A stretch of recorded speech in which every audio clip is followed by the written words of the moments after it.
The Assembly Committee on Government Affairs will come to order. Madam Secretary, please call roll. Assemblywoman Anderson. Present. Assemblywoman Black. Assemblywoman Brown May. Here. Assemblywoman Considine. Present.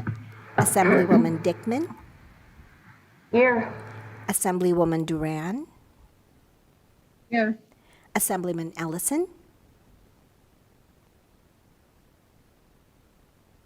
Present. Assemblywoman Martinez. Present. Assemblyman Matthews. Here. Assemblyman MacArthur. Here. Assemblywoman Thomas. Here. Assemblywoman Torres. Here. Chair Flores. Present. Thank you, Madam Secretary. Please let the record reflect that Assemblywoman Black is present. I believe she just didn't have an opportunity to unmute herself in time, but all members are present and we have a quorum. Good morning, everybody. Thank you all, as always, for being prepared. And I understand that a lot of you had an opportunity to preemptively reach out and work with some of the bill sponsors. So thank you for that. For those of you following us virtually, welcome to your Committee on Government Affairs. Please know that we'll be doing public comment at the very end of today's meeting and that we're going to be taking the bills out of order. Because Assembly Bill 376 is going to be presented by our Vice Chair, she has to be in this committee regardless. I would hate to make our bill presenter, Mr. Daly, wait through that hearing so that we can then have his. So logically, I think it just makes sense that we knock out his hearing so that the folk that are here for Assembly Bill 410 can then be on their way.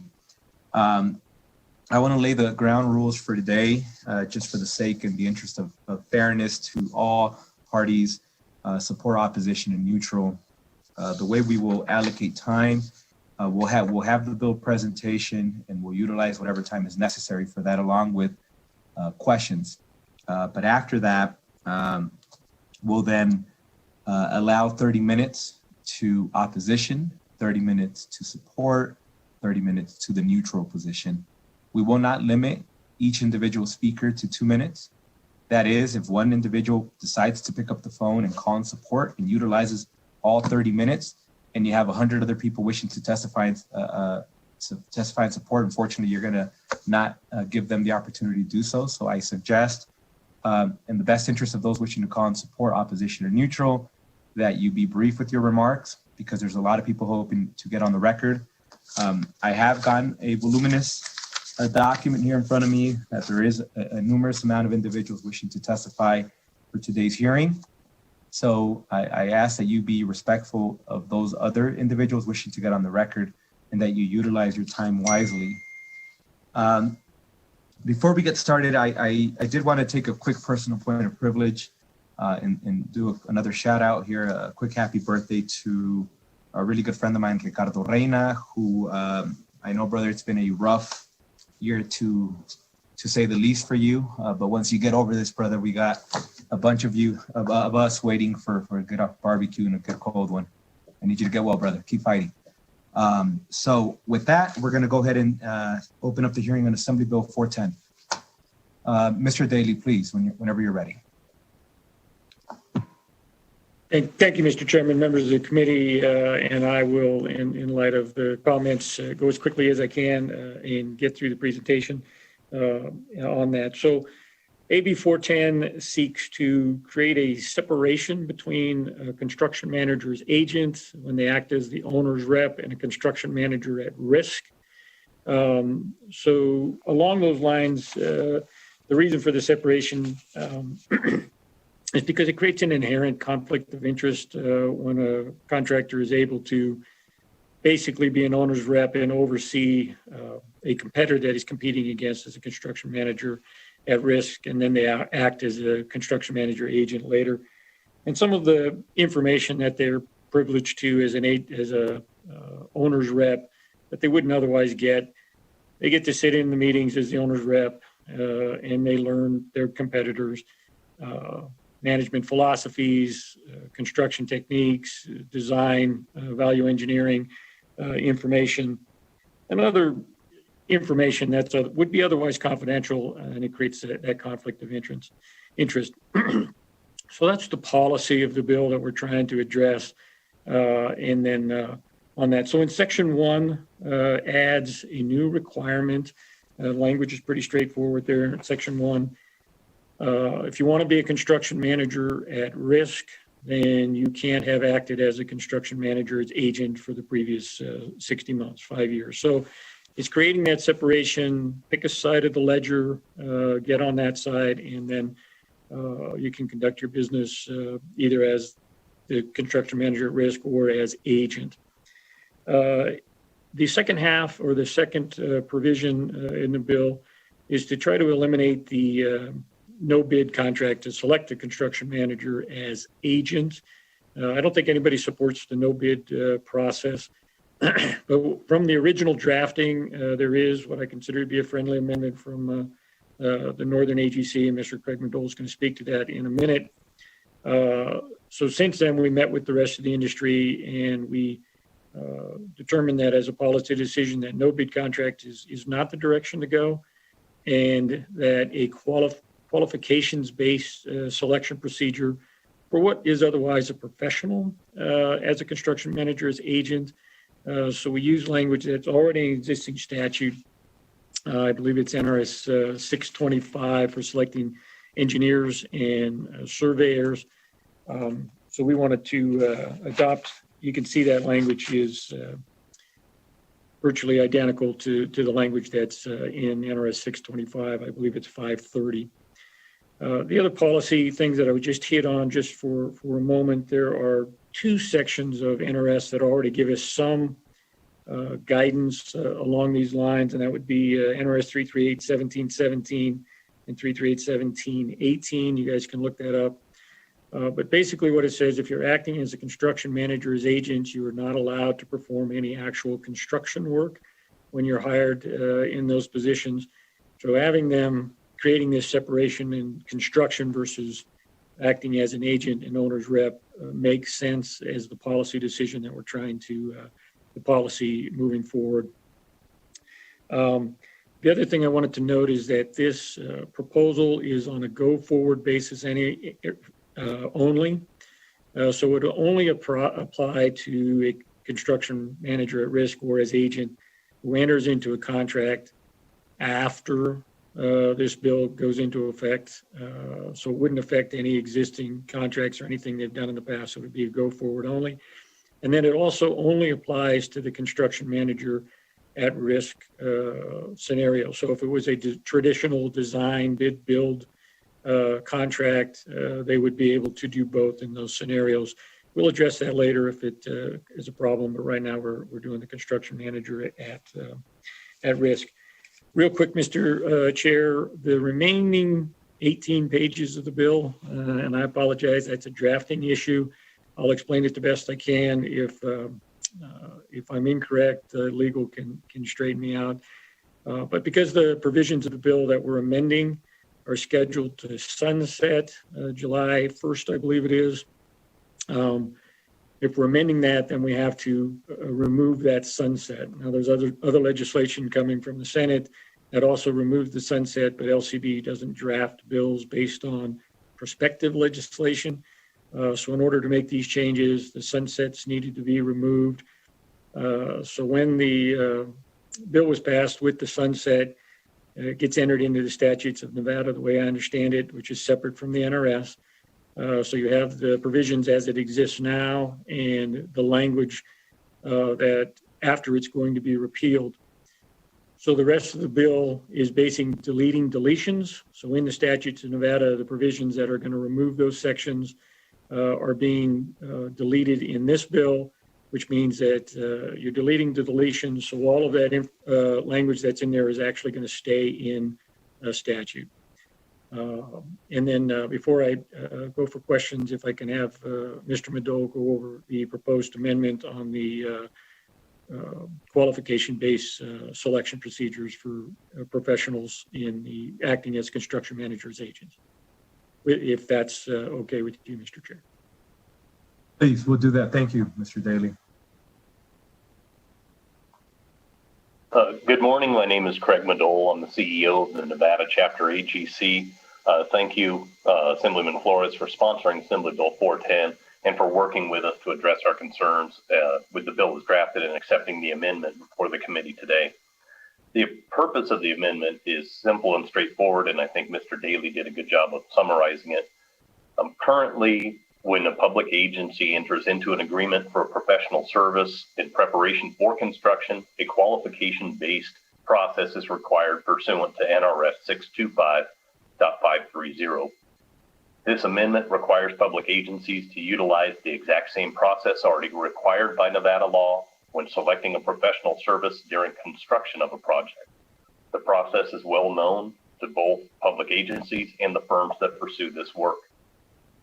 Requiring a qualification-based process will ensure that the firms being selected to act as a construction manager as agent have the necessary competence and experience to represent the public agency on any specific construction contract. The language we are presenting in green is nearly verbatim to the existing language in NRS 625.530. We have only modified to specify the phrase construction manager as agent. Thank you for the opportunity to present this amendment this morning, and I'm happy to answer any questions the committee may have. Thank you. And Mr. Daly, at this time, are we open for questions or is there any other remarks? No, Mr. Chair, I do believe I forgot to introduce myself and who I represented at the beginning, so let me do that now. I apologize. So my name is Skip Daly, and I'm representing the Laborers Union Local 169. And yes, I'm ready for any questions. Mr. Daly, in this committee, you never have to identify yourself. You know, everybody knows you. So you're good. You're home.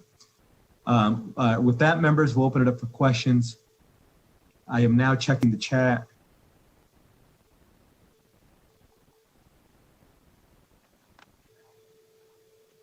Members, any questions? We'll start off with Assemblyman Matthews, please. Thank you, Mr. Chair. Can you hear me okay?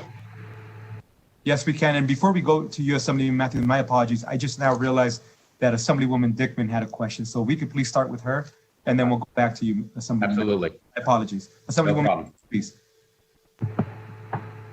Not a problem. Thank you, Mr. Chair. So actually, I have two questions. First question would be, did you say a design build contractor would be able to be an agent, but a CMAR cannot? And why would that be? Thank you, Mr. Chair, to the Assemblywoman. Yes, we were trying to address the issue. We haven't seen a problem arise on the design bid build side of the equation. Construction managers agents use primarily on the construction manager at risk side, and it's because of the nature of it. So on a traditional design bid build project, the plans have been designed, they're put on the street, the contractor bids them. There's very little work that's done after the fact when they get the bid and they start the building because they have the plans.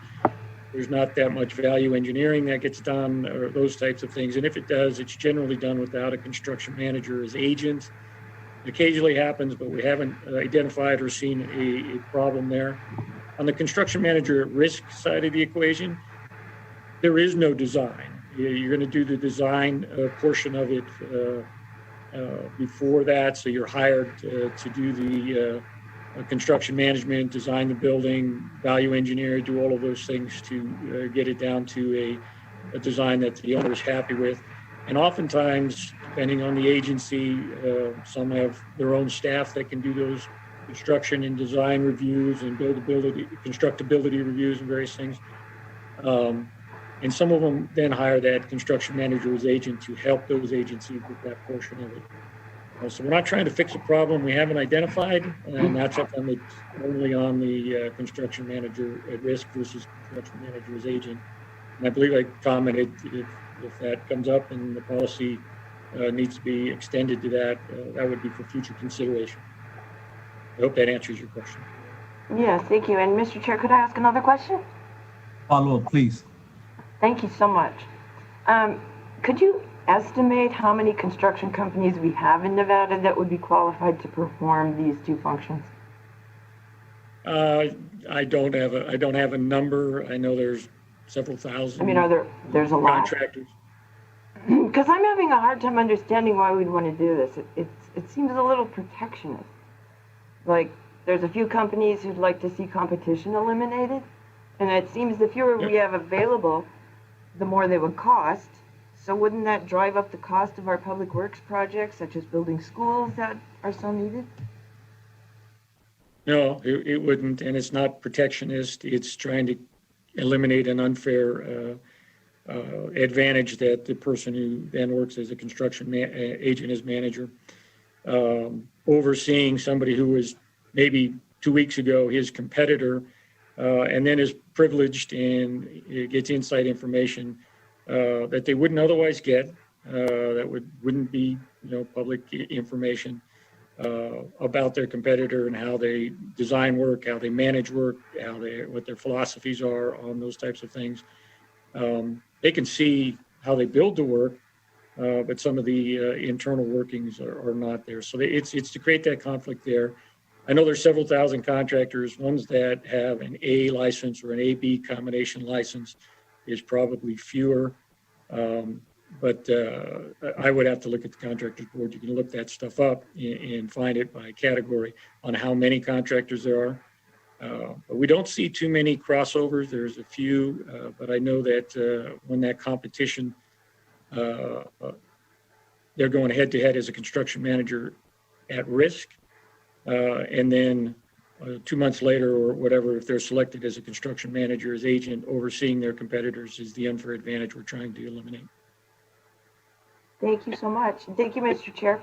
Mr. Chairman, if I may help answer that question. Yes, please. If you could please identify yourself. Thank you. This is Craig Madole with the Nevada HEC.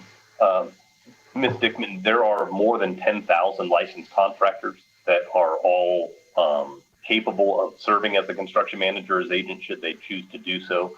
And additionally, every engineering firm or architecture firm in the state of Nevada is also eligible to serve in that role.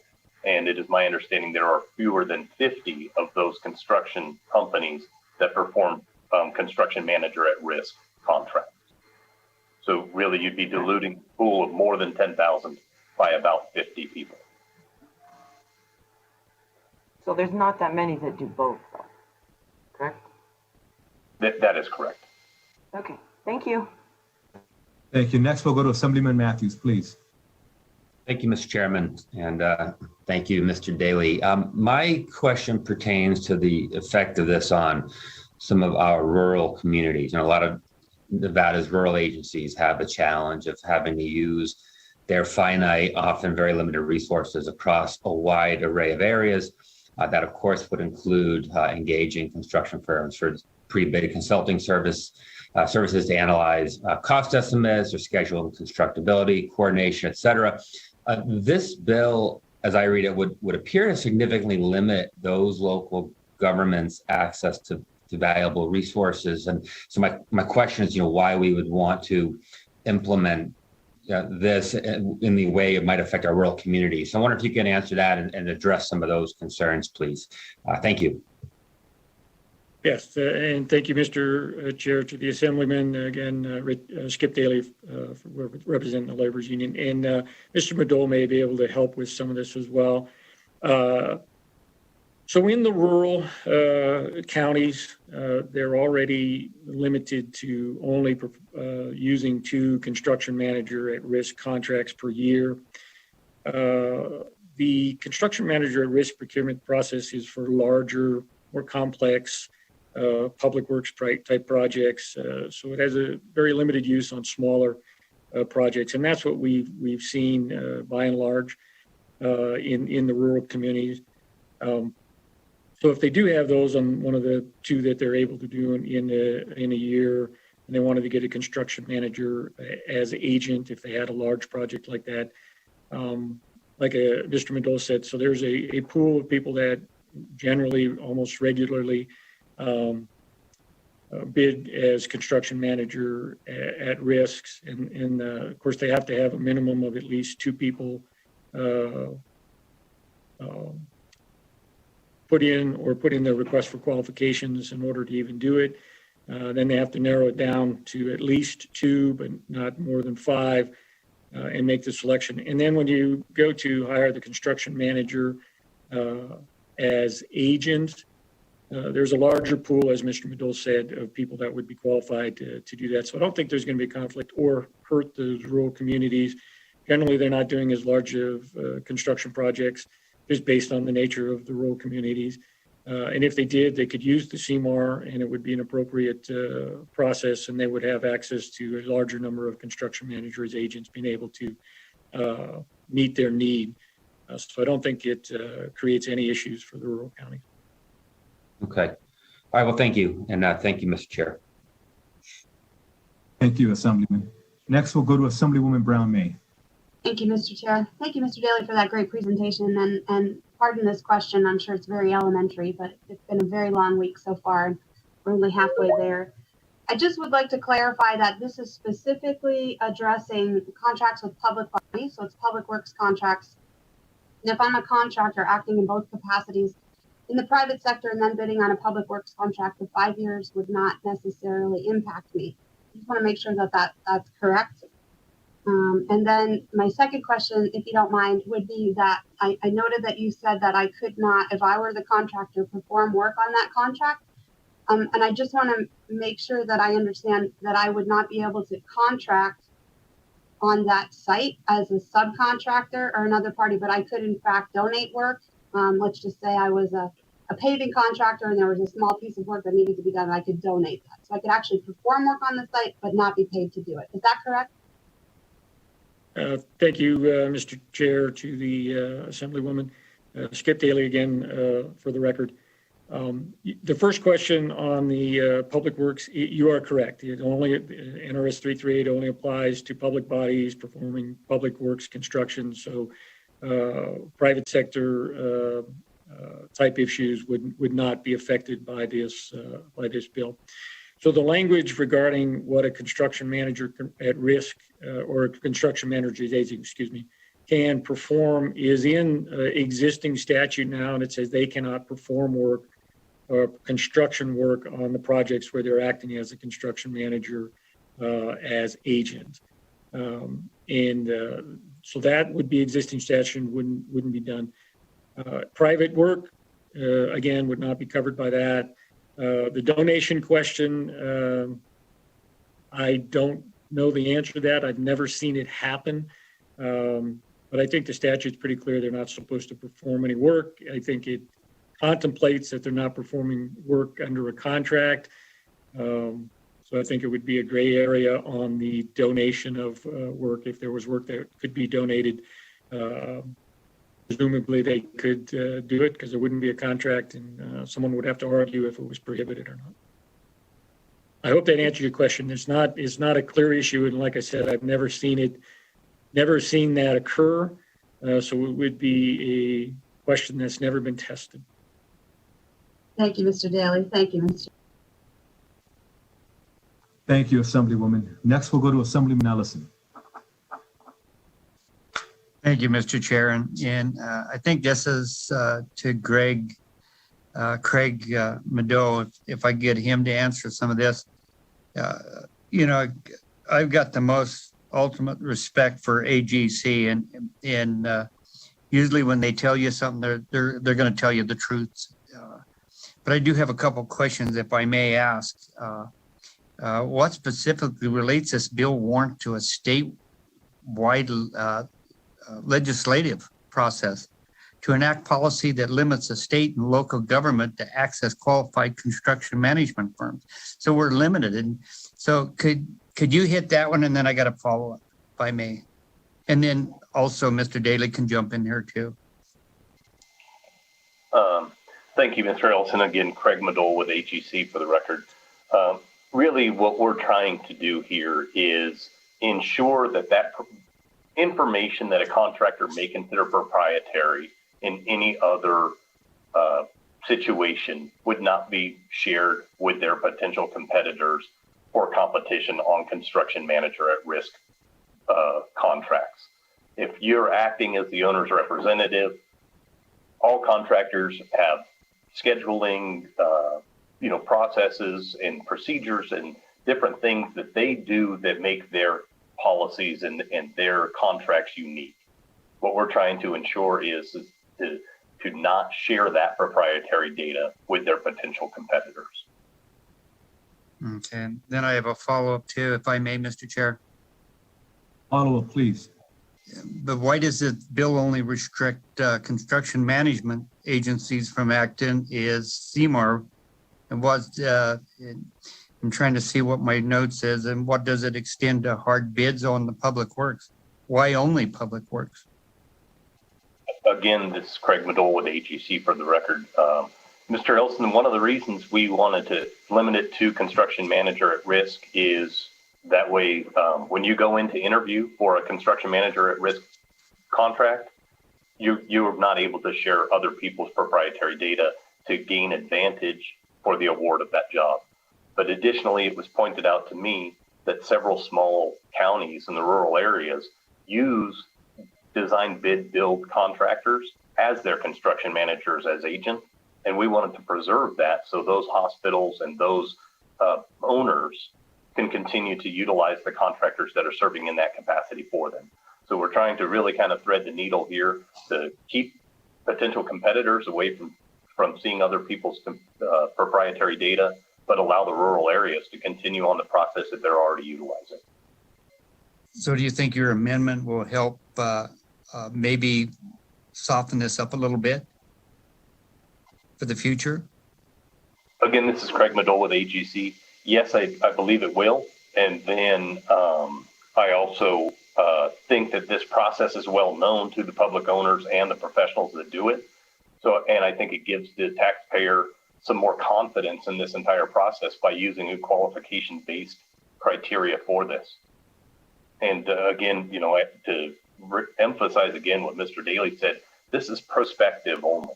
So any company that's currently doing both, after the termination of any contract that they have and they enter into a new contract after this bill has been enrolled, then they have to choose their line.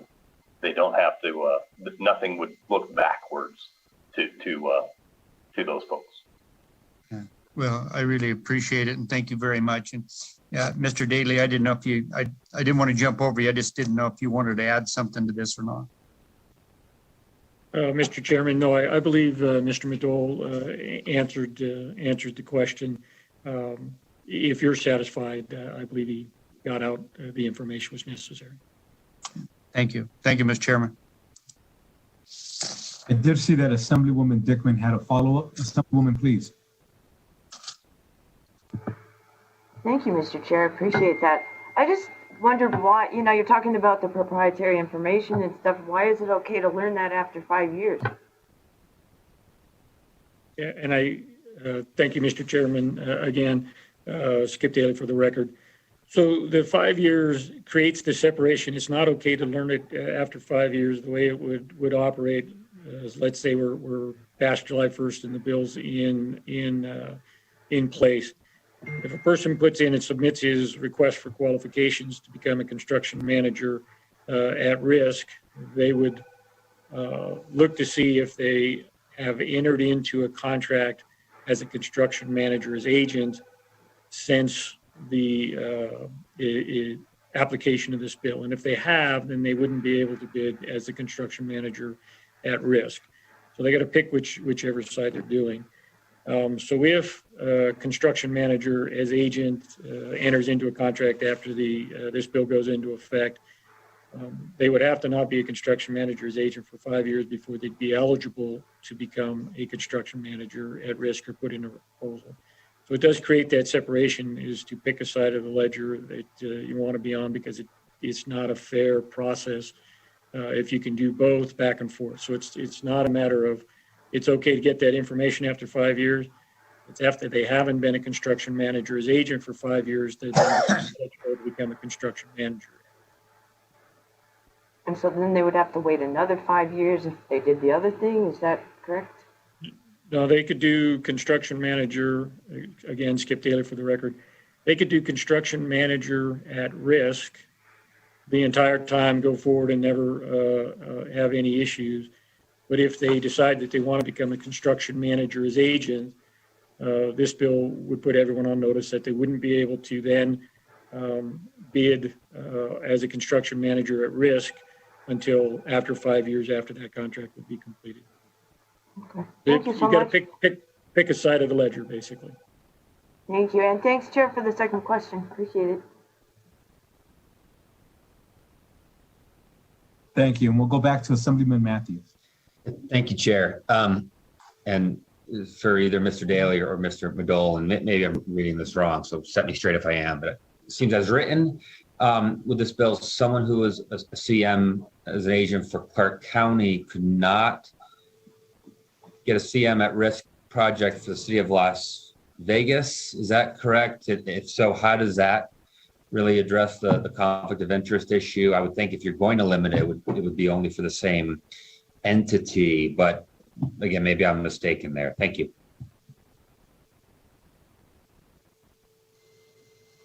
Turn my mute off. Sorry. Oh, sorry. Go ahead, Craig. Craig Madole with AGC for the record. Mr. Matthews, I think that the issue we're trying to address is ensure that you're not gaining your potential competitors' proprietary information. If you're doing a construction project with Clark County, it's very likely that you'll also bid projects with the city of Las Vegas or the city of Henderson or city of North Las Vegas. By prohibiting these employers or these companies from serving in both roles, they would prevent them from overseeing their competitor and gaining that competitive advantage. So really, yes, we do intend that you can't just go from one public owner to the next. And by limiting that, we believe that we're restricting competitors' access to your proprietary information. Thank you. Thank you, Chair.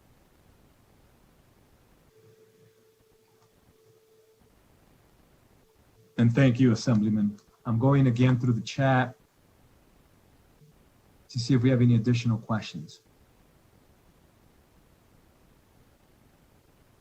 I don't believe we do have additional questions. However, members, if I accidentally skipped you, please feel free to unmute yourself at this time.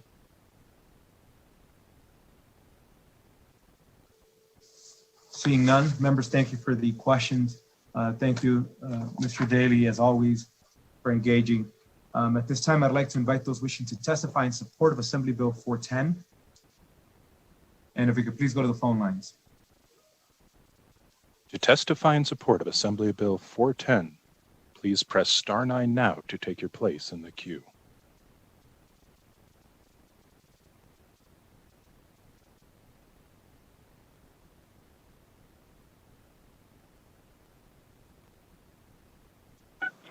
Caller with the last 3 digits of 204, please slowly state and spell your name for the record. You will have 2 minutes and may begin.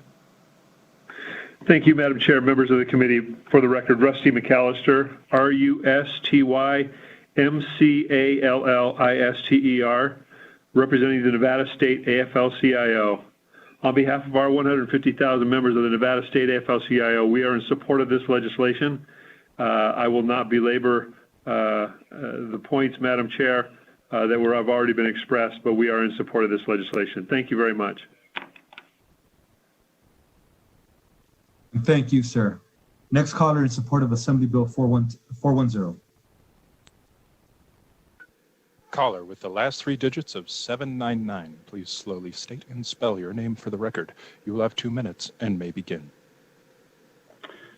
Chair, members of the committee, William Stanley for the record, WILLIAMSTANLEY, representing the Southern Nevada Building Trades Union.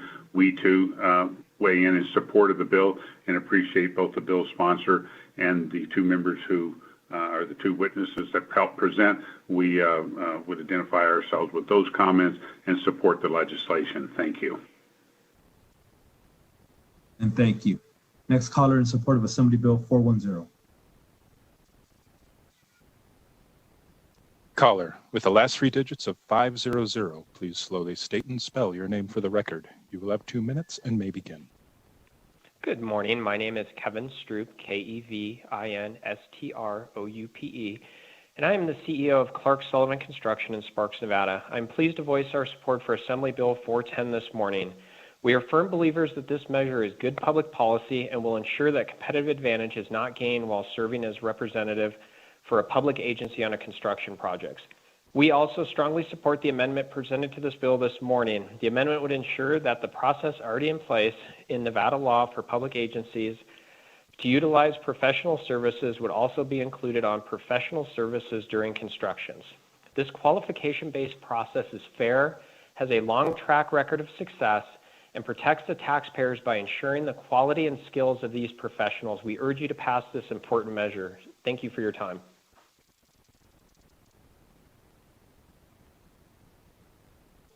And thank you for calling.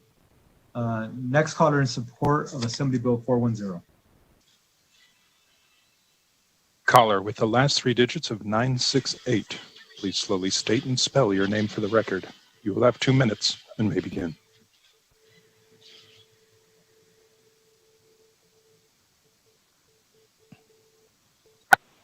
Caller with the last three digits of 968. Please slowly state and spell your name for the record.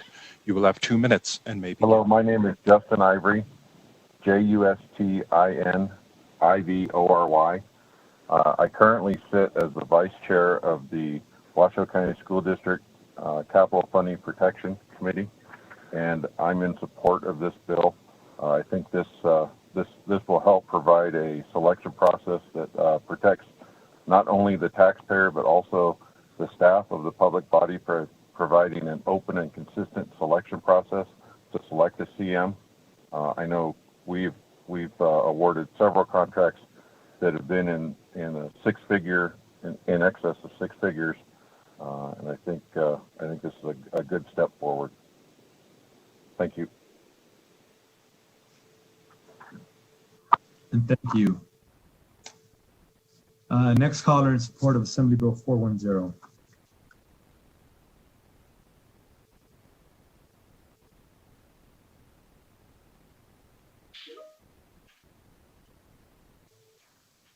Caller with the last three digits of 530. Please slowly state and spell your name for the record. You will have 2 minutes and may begin. Larry Carroll, CARROLL. I'm here this morning to represent the American Council of Engineering Companies. And Mr. Chairman and the distinguished members of the committee, we fully support the amendment proposed by AGC, and we reiterate the comments that have been made by Mr. Daly and Mr. Madole. One thing, American Council of Engineering Companies represents most major engineering companies throughout Nevada.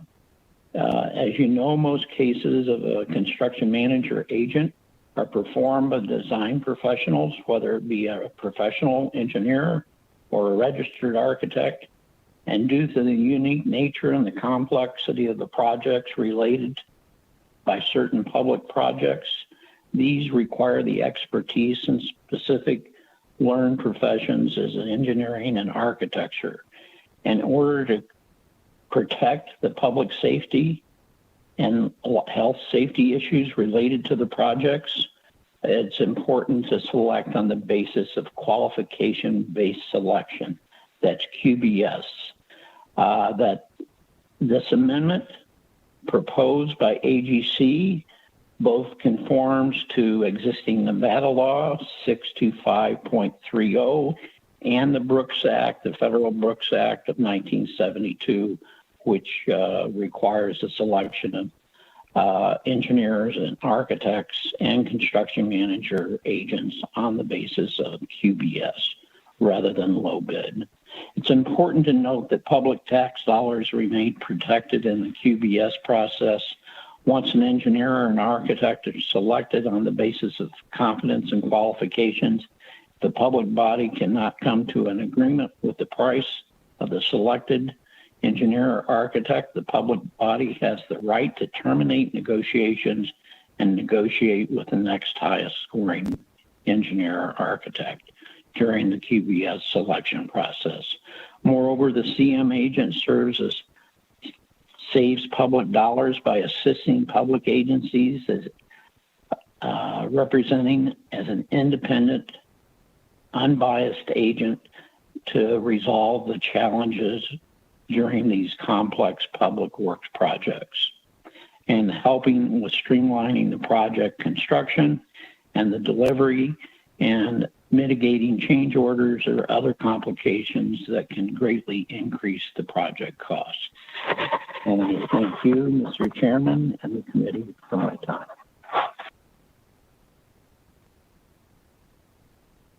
And thank you. Next caller in support of Assembly Bill 410.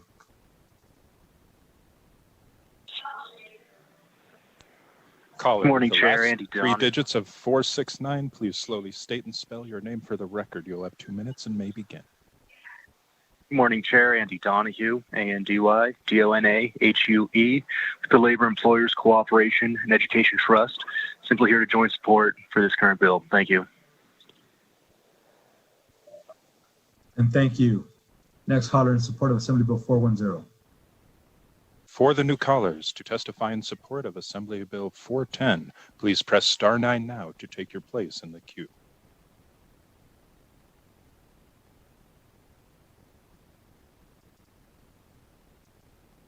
Chair, there are no more callers in support at this time. Oh, Chair, we got one. Please, thank you.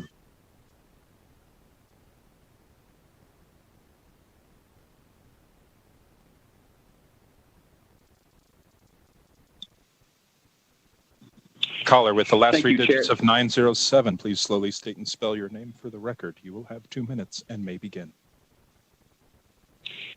Thank you, Chair and members of the committee. My name is Chris Burke, CHRISBURKE, Regional Vice President for Granite Construction. Our company performs both design, bid, build, and construction manager at risk work on public works projects. We are in support of this bill because language is needed in the law to maintain a certain level of integrity during the procurement and construction phases of public works construction contracts. Currently, there is the opportunity for significant conflict of interest. For example, there have been instances where an agency or an owner has selected a direct competitor as a construction manager as agent, as the owner's rep for a project, thereby allowing the owner's rep contractor to have a competitive advantage over its competitor on future projects. CMAR projects are very transparent by nature, so there is opportunity for competitors to gain access to both proprietary info and unduly influence the pricing and construction of the work. This potential for conflict of interest needs to be prevented moving forward to preserve contracting integrity. Therefore, we support this bill. Thank you again, Chair Flores and members of the committee.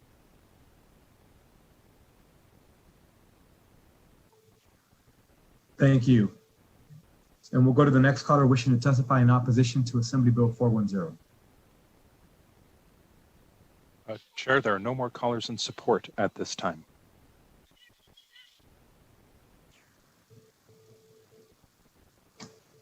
Thank you. At this time, we'll go to those wishing to testify in the neutral position for Assembly Bill 410.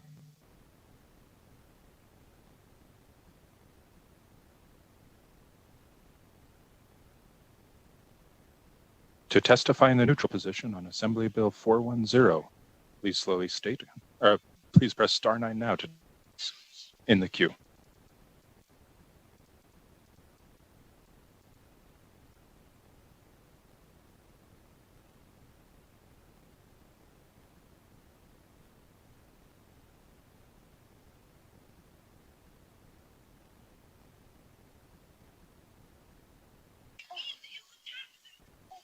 Caller with the last three digits of 666, please slowly state and spell your name for the record. You will have 2 minutes and may begin. Thank you, Mr. Chairman, members of the committee. Warren Hardy, WARRENHARDY.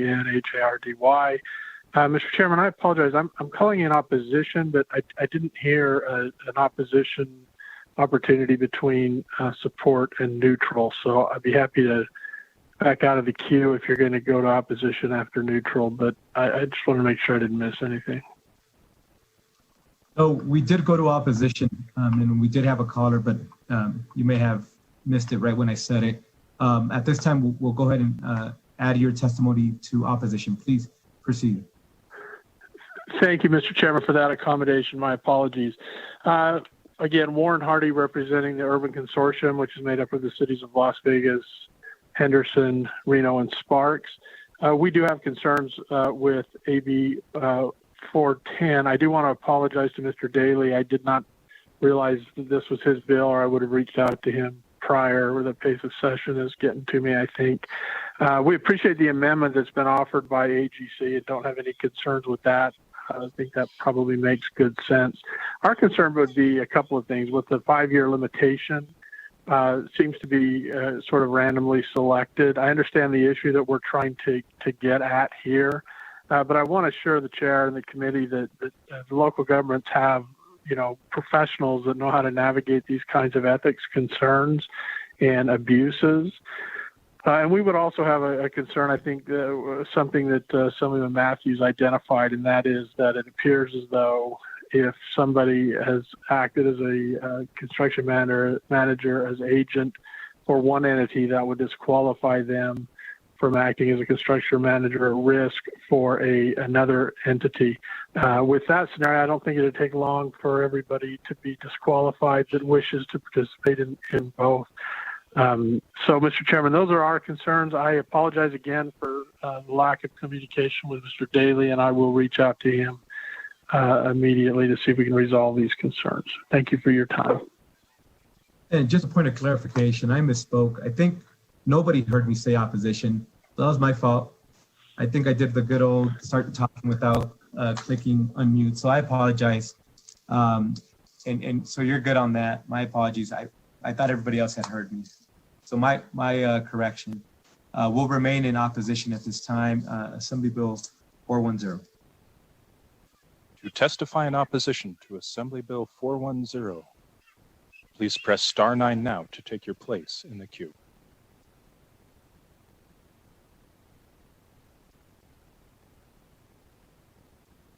Caller with the last 3 digits of 904, please slowly state and spell your name for the record. You will have 2 minutes and may begin.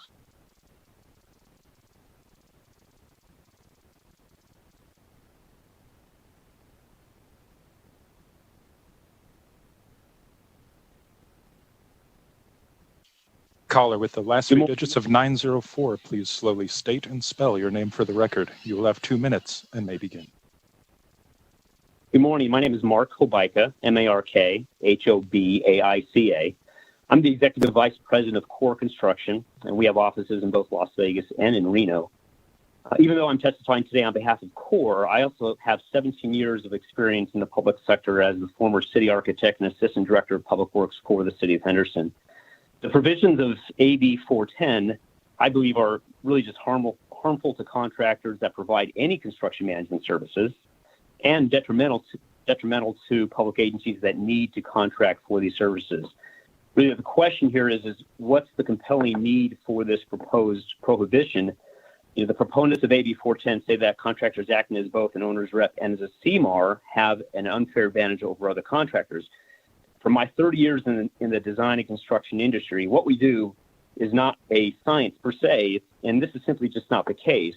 This committee really should challenge the proponents of this bill to provide detailed and verifiable examples as to how a contractor that acts as an owner's rep and works as a CMAR has any advantage over any other contractor. Again, in my years working in the public agency realm and decades of core that we've worked side by side with public agencies in our state, we know these agencies rely heavily on building industry experts, engineers, architects, and contractors to assist them in pre-planning and implementing publicly funded projects for the best results and in the best interest of the public. So based on the projected upswing in our construction economy, Nevada's public agencies and entities really require all construction management expertise to be available for them. So prohibiting contractors from performing as a construction manager as at risk and both as a construction manager as agent, or forcing those contractors to choose which side to serve, is really just not the best interest of the construction industry, either for local, rural, or state government agencies, or for that matter, the taxpayers of Nevada. So therefore, I just encourage you not to pass AB 410 as presented. Thank you very much. Excuse me, and thank you. Next caller in opposition to 410. Caller with the last three digits of 848, please slowly state and spell your name for the record. You will have 2 minutes and may begin. Thank you, Chair and members of the committee. For the record, my name is David Dazlich, D-A-Z-L-I-C-H, Director of Government Affairs with the Vegas Chamber. As you've already heard from the other callers in opposition, there are still some concerns with AB 410 as presented. Rather than belabor the point, I will simply just give a ditto to the previous two of you have heard and urge a no vote on AB 410. Thank you. And thank you for joining us this morning. Next caller in opposition to 410. Caller with the last three digits of 781, please slowly state and spell your name for the record. You will have 2 minutes and may begin. Thank you, Chair Flores and members of the committee. For the record, Chris Ferrari, spelled F-E-R-R-A-R-I, on behalf of the Nevada Contractors Association in opposition to AB 410. The NCA is the largest industry-specific association in the state. Membership includes construction project owners, developers, general building contractors, engineering contractors, construction managers, and a whole slew of others. We provide services to all construction-related businesses, large or small, union or non-union, general sub-supplier, or service providers. We're working to better understand how this bill impacts the way our members currently work with public entities in Southern Nevada. Our member CMAR contractors have unique experience and are able to offer this experience to their public entity partners. And we want to ensure that AB 410 doesn't interfere with their ability to continue providing these value-added services. We will continue to work with proponents to address our issues. Thank you. Thank you. Next caller in opposition to Assembly Bill 410.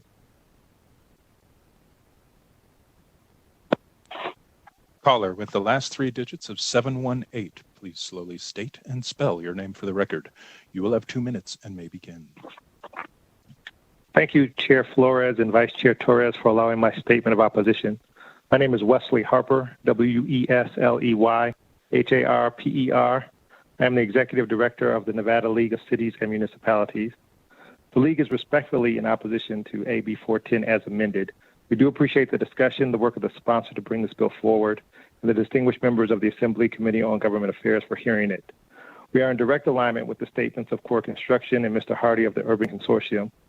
While the League remains in favor of allowing its member entities to continue using CMAR as a tool for construction projects, and the League does support eliminating the sunset provisions on CMAR in existing state law, we are opposed to the new limitation that would be created in Section 1.3 of AB 410, which places a 5-year ban on anyone who serves as a construction manager as agent from serving as a CMAR. It does appear that this restriction is based upon a determination that an individual did not fulfill his or her duties, or that individual failed to meet any of the delineated performance standards set forth in the proposed amendment. Rather, it seems a purely punitive measure. Further, it seems to lack a rational basis to a legitimate government objective. The League fails to see how the League fails to see a justification as to why 5 years is the appropriate period of time, or how such a ban will prevent a reoccurrence of whatever it is meant to prevent. It is foreseeable, however, that the ban will limit the ability of local governments to select the most qualified contractors by restricting the number available to the ban's disqualification. A guiding principle of CMAR selection should be the ability to choose the most qualified candidate to perform the work. In contradiction, the ban threatens to create a shortage of qualified applicants and conceivably creates a one-and-done environment in which someone who is selected as a construction manager as agent for a single project must then wait 5 years before they can be chosen as a CMAR. Again, thank you very much, Mr. Chair, for your attention and allowing my statement in opposition of AB 410. Thank you. And we'll continue with those in opposition to Assembly Bill 410. To testify in opposition to Assembly Bill 410, please press star 9 now to take your place in the queue.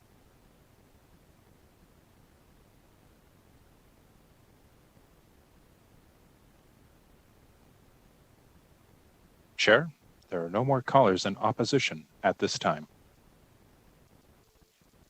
Thank you. And again, my apologies to those who were hoping to speak, and I may have caused some confusion. If you do intend to speak in opposition and we're in the neutral, I'll make sure that you get an opportunity to do so at that time, as I know I may have inadvertently caused some confusion. Now at this time, we'll take those wishing to testify in the neutral position for Assembly Bill 410.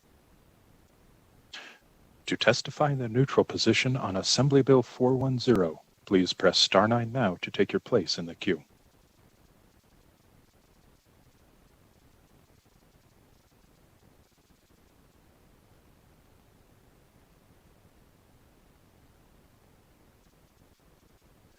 Caller with the last 3 digits of 635, please slowly state and spell your name for the record. You will have 2 minutes and may begin. Good morning. My name is J.C. J-O-E Chan, C-A-R-L-O. I'm calling from Las Vegas, and appreciate all the hard work that the senators have been putting in today. And I have just recently been hearing about this bill, and you guys should not be holding down construction companies because you guys are expecting houses to increase. So you guys need the housing population. You guys need guys to be booming out that work, but you also need to be holding these companies responsible for hiring illegal immigrants. I don't know how you guys keep letting this go, but that's not helping Nevada. That's not helping small businesses. All right. Thank you. Thank you. I want to remind folk that when we speak in the neutral position, you're neutral to a particular bill and you're going to add information that would be helpful, but that does not state a position on a particular bill. So I'm not exactly sure what that last caller added to this particular bill. I think he may have been wanting to speak just in general public comment. So I just want to remind folk we are in the neutral side of testimony for Assembly Bill 410 specifically. We will be holding public comment at the very end of today's meeting. Next caller in the neutral position for Assembly Bill 410. Chair, there are no more callers in the neutral position at this time. Thank you. Mr. Daly, any closing remarks you may have? Real quick, Mr. Chair, thank you very much again, Skip Daly, for the record. And as you can hear, there's general, although not universal, support for the bill in the construction industry between labor and management on this issue. And I believe the one caller from Granite Construction, I think, said it best. And I just remind the committee that when you're entering into or looking at a construction manager at risk project, there is no design, there is no building, there's a concept. And you hire that contractor to perform pre-construction services. They make a design, they're doing the engineering, they're hiring an architect and a team, and they're working in coordination with the owner to help them design the building they want. And then they negotiate a price to build that building after they've done the engineering and the various things. And they've looked at timing and the schedule and all of those things.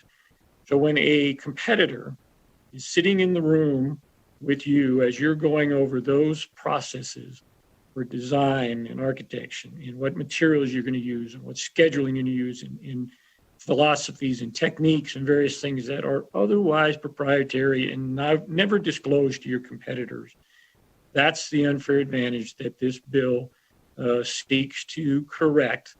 It's an ethics in construction type of an issue. And I think it's plain for everyone to see that the supporters are the ones that have something to gain from that unfair advantage. And we're just trying to level that playing field. I don't think anyone would want to be in that position if the shoe is on the other foot. Those are my comments. I appreciate the committee's time. I know you have another large bill coming up, so appreciate it, Mr. Chair. Mr. Daly, I know we do have a question from Assemblyman Ellison before we let you go, please. Thank you, Mr. Chairman. And I would just listen to the testimony at the end of one of them. And they said that the comment was that they've never had a problem or complaint by construction management. Is that true? Well, we want to be certain, are we talking about construction manager as agent or construction manager at risk? Yeah, so the construction manager is agent, I'm sure would not complain. Construction managers at risk who were competing against a contractor that is now the owner's rep, sitting in the same room with them and learning their information on how they approach construction, which then that contractor can take and use if there is any ideas that he learned that were better than his own, and use them for his next presentation to become a construction manager agent. So I think the ethics and the complaint side and the unfair advantage is against the construction manager at risk side of the equation. So that's where the genesis of the complaints and the issues that have been brought forward come from the construction manager at risk side. Thank you, Mr. Chairman. Thank you, Assemblyman.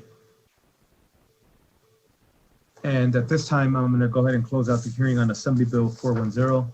Mr. Daly, thank you again for presenting. And at this time, we'll open up the hearing on Assembly Bill 376. Madam Vice Chair Torres, whenever you're ready. Good morning, Chair and members of the committee. For the record, I am Assemblywoman Selena Torres, and I proudly represent Assembly District 3 in Las Vegas, Nevada.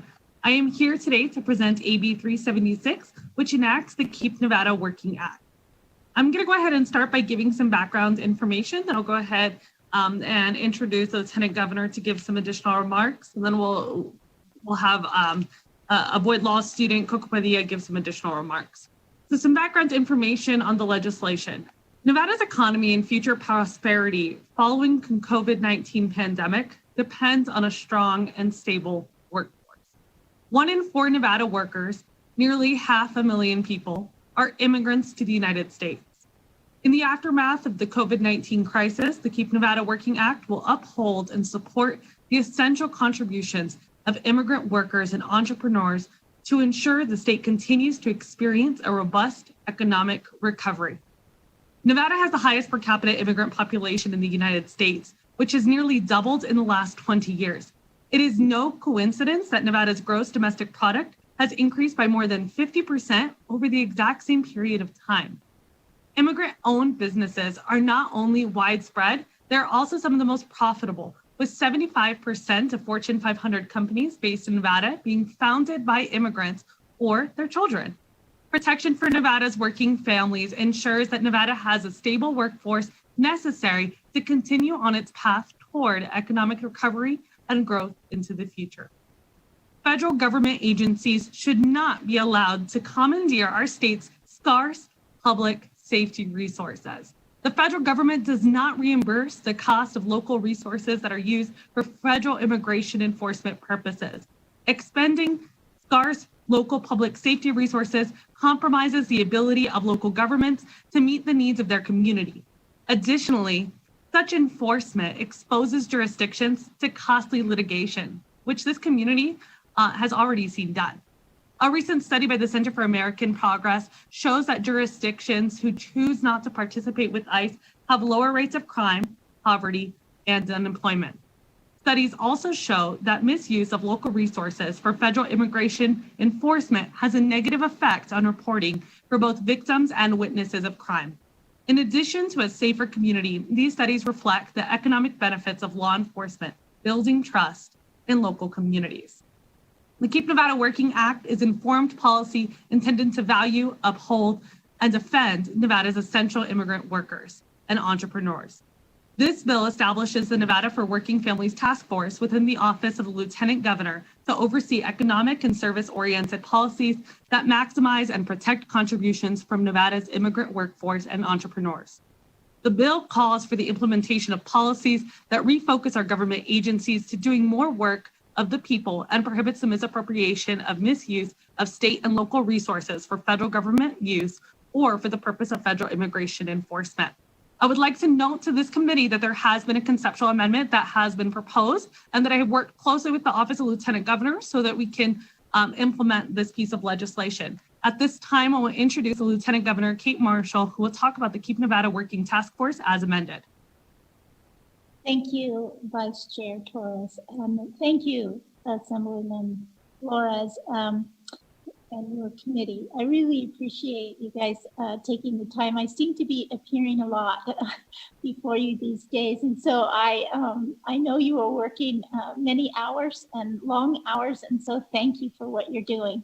I'm here today to really talk specifically about the task force proposed in AB 376. Assemblywoman Torres came to my office to ask if we would be willing to take up the work of the Keep Nevada Working Task Force, and I was truly honored that she would come to my office and consider my office for such a endeavor.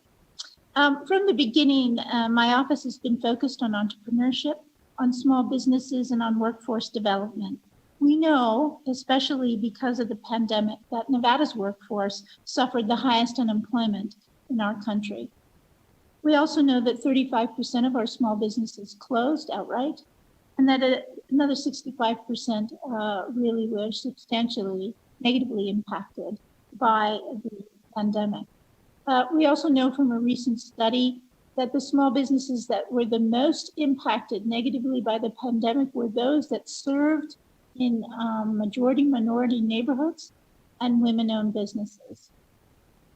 Nevada's economic recovery from the pandemic and our future growth, as Assemblywoman Vice Chair Torres said, will largely depend on a stable workforce, which of course includes our immigrant community.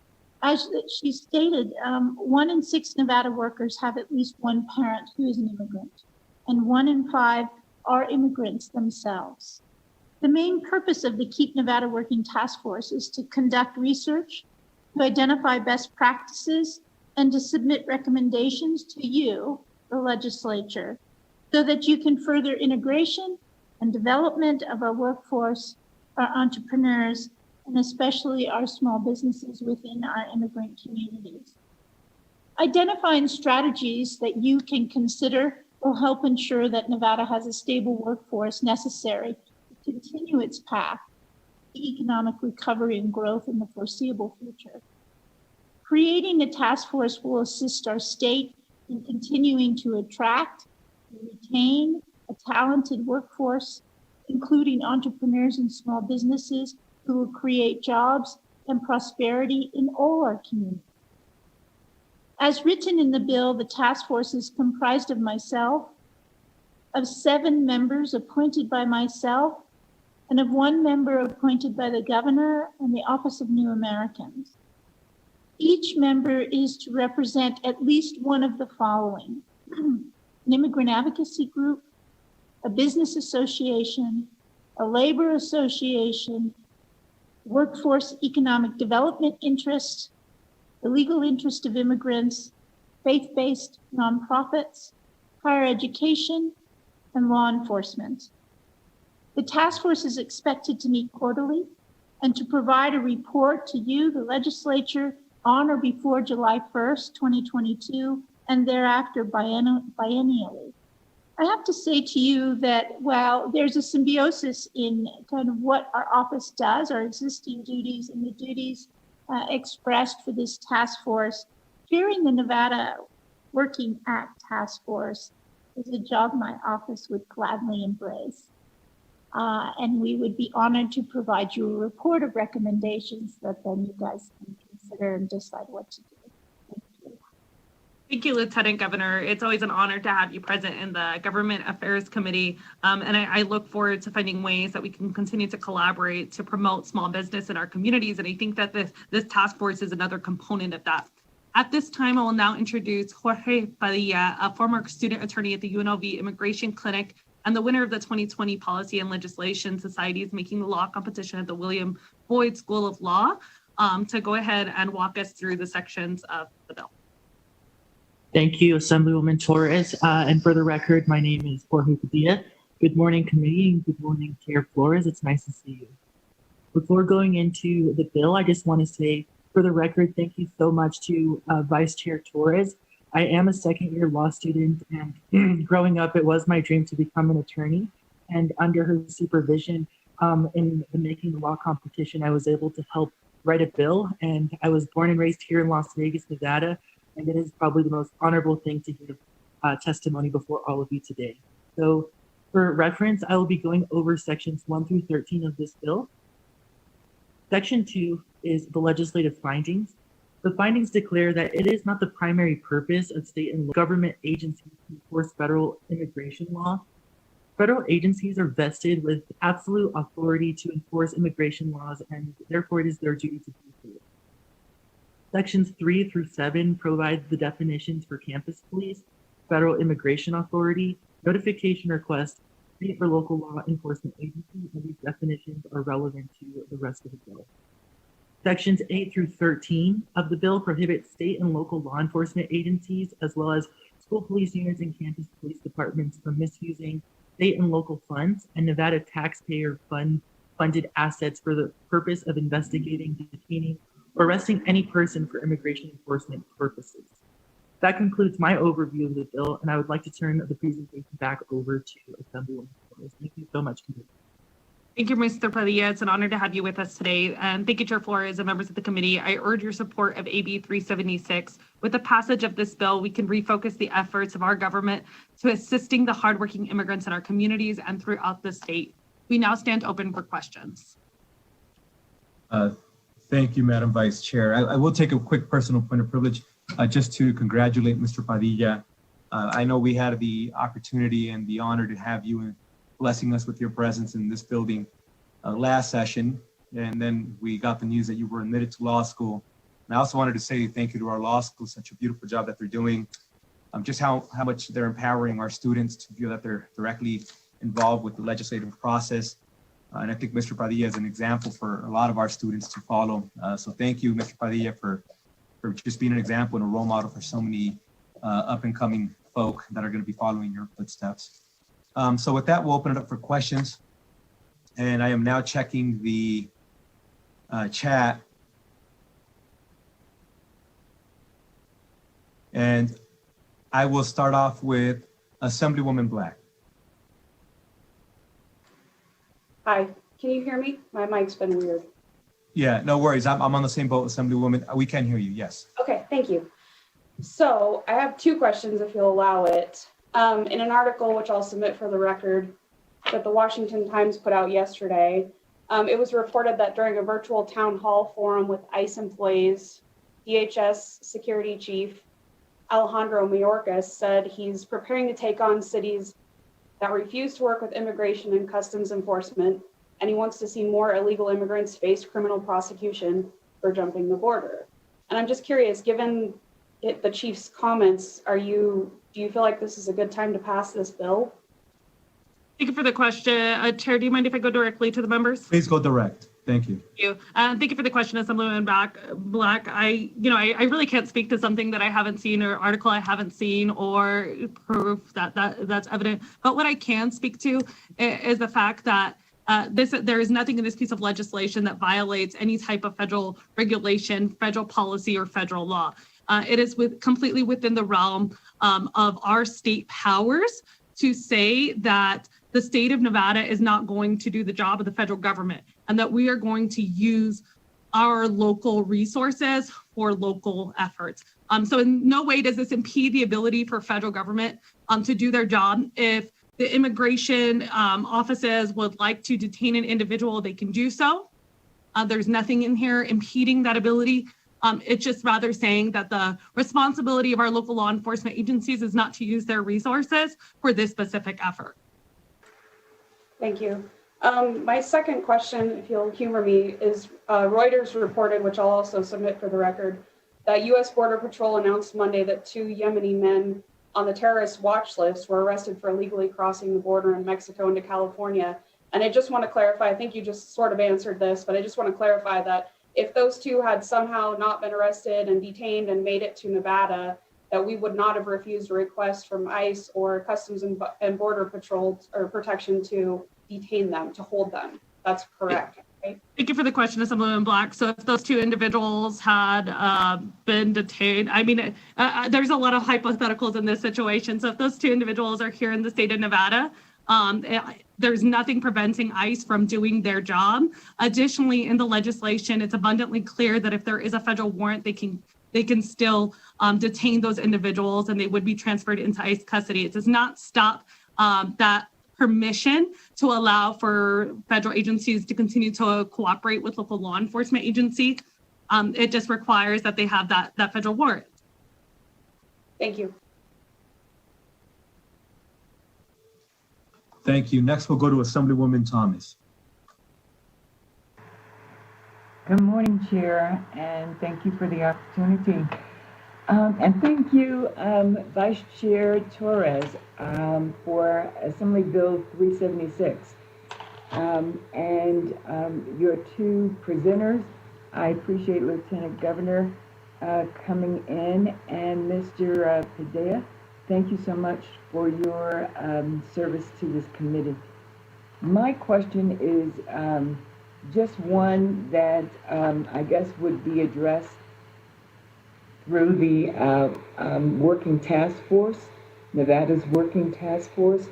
When I was reading that the committee would also have, I guess, mandate the committee to meet at different locations throughout their service.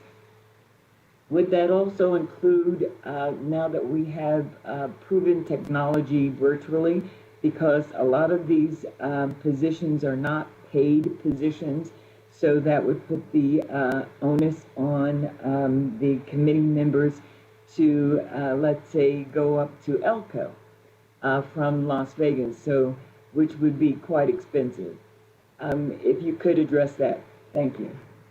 Thank you, Assemblywoman, and through you, Chairman Flores, to you, Assemblywoman. Thank you very much for the question. Yes, it does allow, we fully understand the efforts that people make when they are appointed to committees. And we had this issue when I was chair of the Census Count Committee, where we had people from all over the state. And especially if you're from the rural areas and we're in Vegas, people would like to participate remotely. And in fact, throughout the state, we have the state government has offices where people can participate remotely. At the same time, I believe it's important that we show up in different communities to get people's input, because this is about people's community. It's about working people, their businesses, their entrepreneurship, and it's about our state as a whole. So our ability to travel and to make sure that we are there, that we show that we care, I think is also an important part of this bill. So we are very flexible to do both. And thank you again for the question. And thank you, Lieutenant Governor. Thank you, Chair. And thank you, Assemblywoman. Next, we'll go to Assemblywoman Anderson. Thank you, Mr. Chair, and thank you, Vice Chair Torres, for bringing forward this important and timely piece of legislation, or proposed legislation. And it's always lovely to see you, Lieutenant Governor Marshall. My question has to do with the conceptual amendments under Section 10, Section 10.3D. It's on page 12 of the conceptual amendment.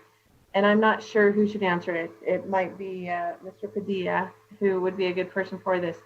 I'm making an assumption here, but I just want to make sure that it's clear. When you're speaking about a person that may decline to answer the question or require that his or her attorney be present during the questioning, what happens if it's an individual who is under the age of 18? Would that follow the same current practice of making sure the parent or guardian is present? Or how exactly would that be handled?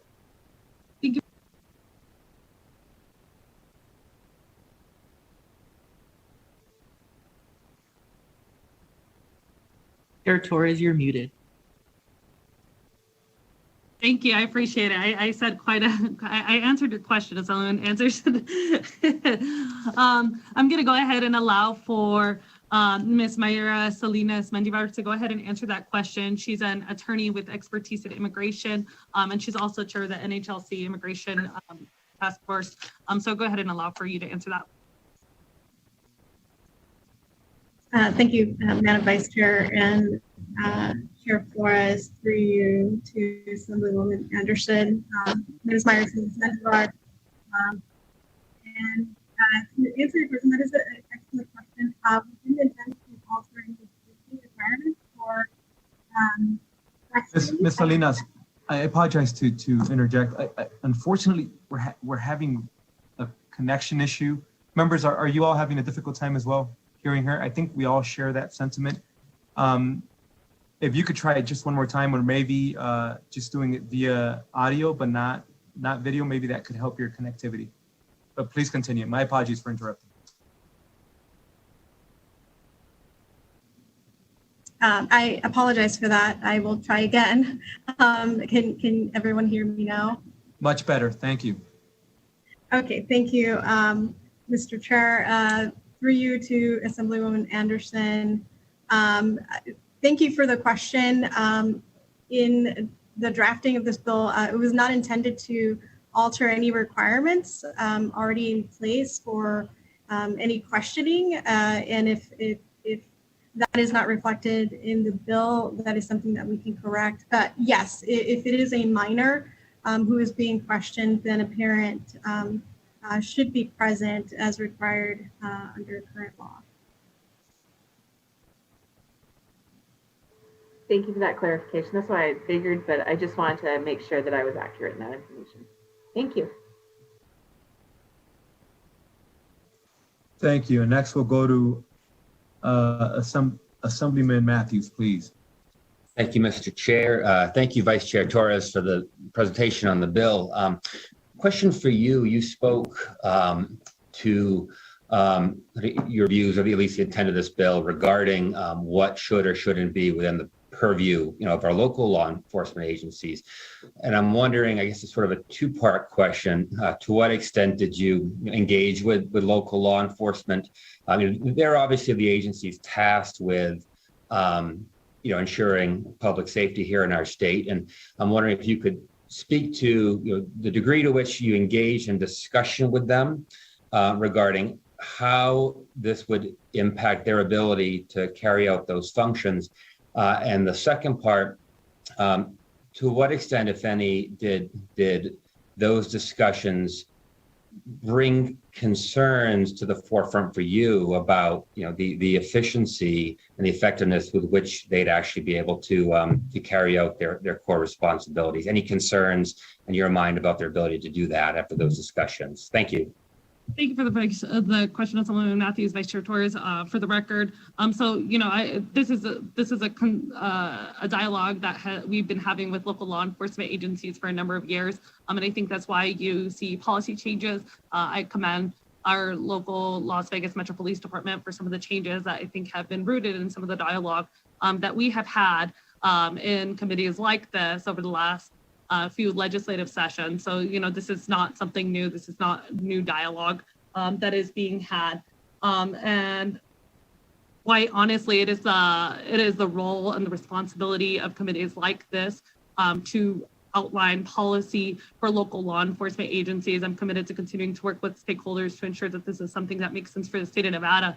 Nonetheless, I have met with a number of stakeholders over several years now to talk about this type of policy. And I truly believe that this dialogue and this bill will play a positive role in keeping Nevada safer, ensuring that we are reinforcing trust in local law enforcement agencies, and ensuring that we're keeping our state money here in our state for the purposes of our local law enforcement agencies. Thank you. Thank you, Mr. Chairman.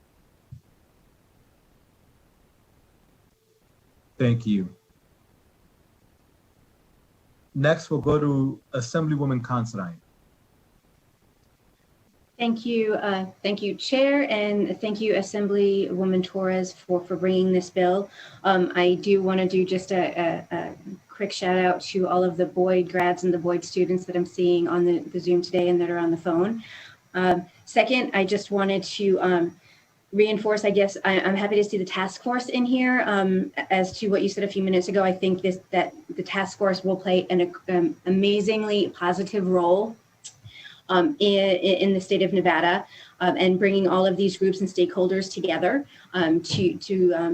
to work together to build a better Nevada. Really happy about that part. My question is a little bit outside of that, but have there been any issues with civil liability when there's been cooperation between local law enforcement and ICE? Have there been issues along that line relative to the creation of this bill? Thank you.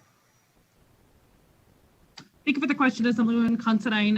For that question, I'm going to go ahead and allow for Ernest Herrera, a staff attorney with ValDef, to go ahead and answer that question. Thank you. Thank you, Chairman Flores, and thank you, Vice Chair. Vice Chair Torres. Good morning. My name is Ernest Herrera, and I'm a staff attorney for MALDEF, the Mexican American Legal Defense and Educational Fund, a national civil rights law firm. And we are testifying in favor of Assembly Bill 376. We urge the chairman and the members of the committee to pass Assembly Bill 376 in order to protect the civil rights of Nevada residents and make Nevada a safer state. To answer the Assemblywoman's questions, MALDEF does represent plaintiffs against the city of Las Vegas for over detaining them and denying them their right to post bail. And those are violations of the Fourth Amendment and 14th Amendment protections. So there is a liability risk when there are certain kinds of cooperation between federal and local law enforcement authorities. There are lots of laws in the Immigration and Nationality Act that do speak to ways in which local law enforcement can cooperate with federal authorities. However, in many cases, in many states, especially in Arizona and others, where there have been lawsuits over the issue of preemption, that is the supremacy clause, and as Mr. Padilla very clearly put it, that is the province of federal immigration law enforcement. In recent years, local law enforcement agencies in Nevada have detained individuals based on hold requests or detainers by United States Immigration and Customs Enforcement.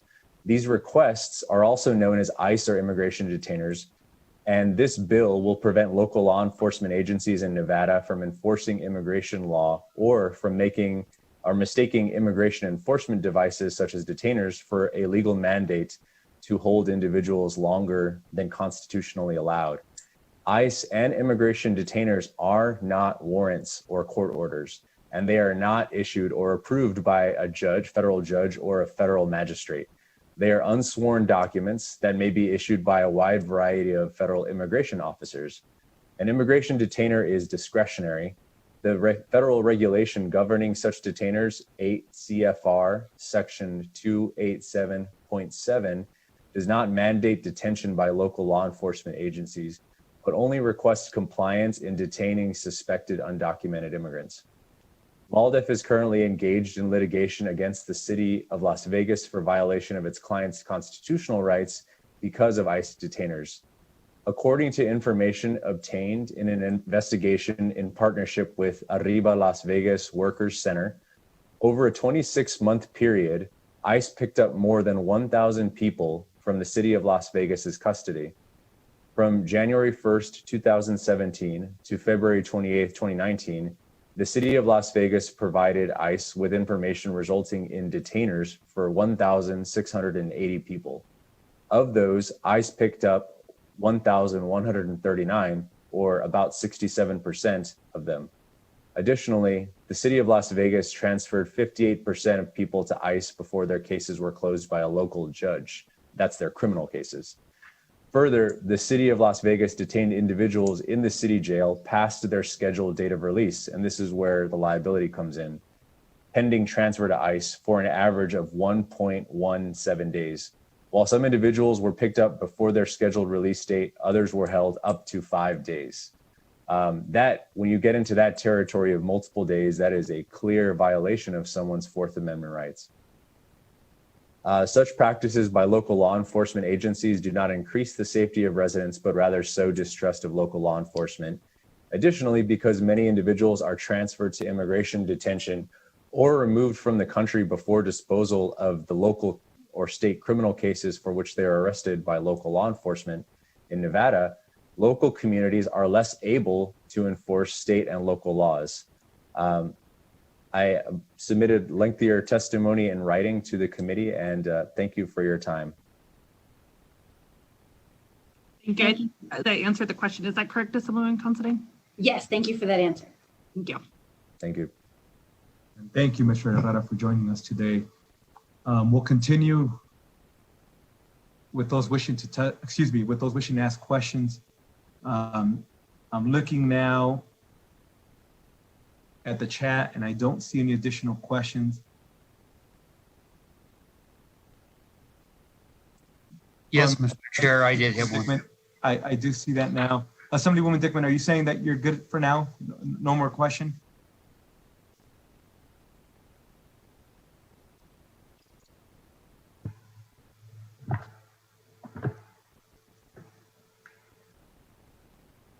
Assemblywoman Dickman, I just wanted to make sure that I gave you the opportunity should you still desire to ask a question.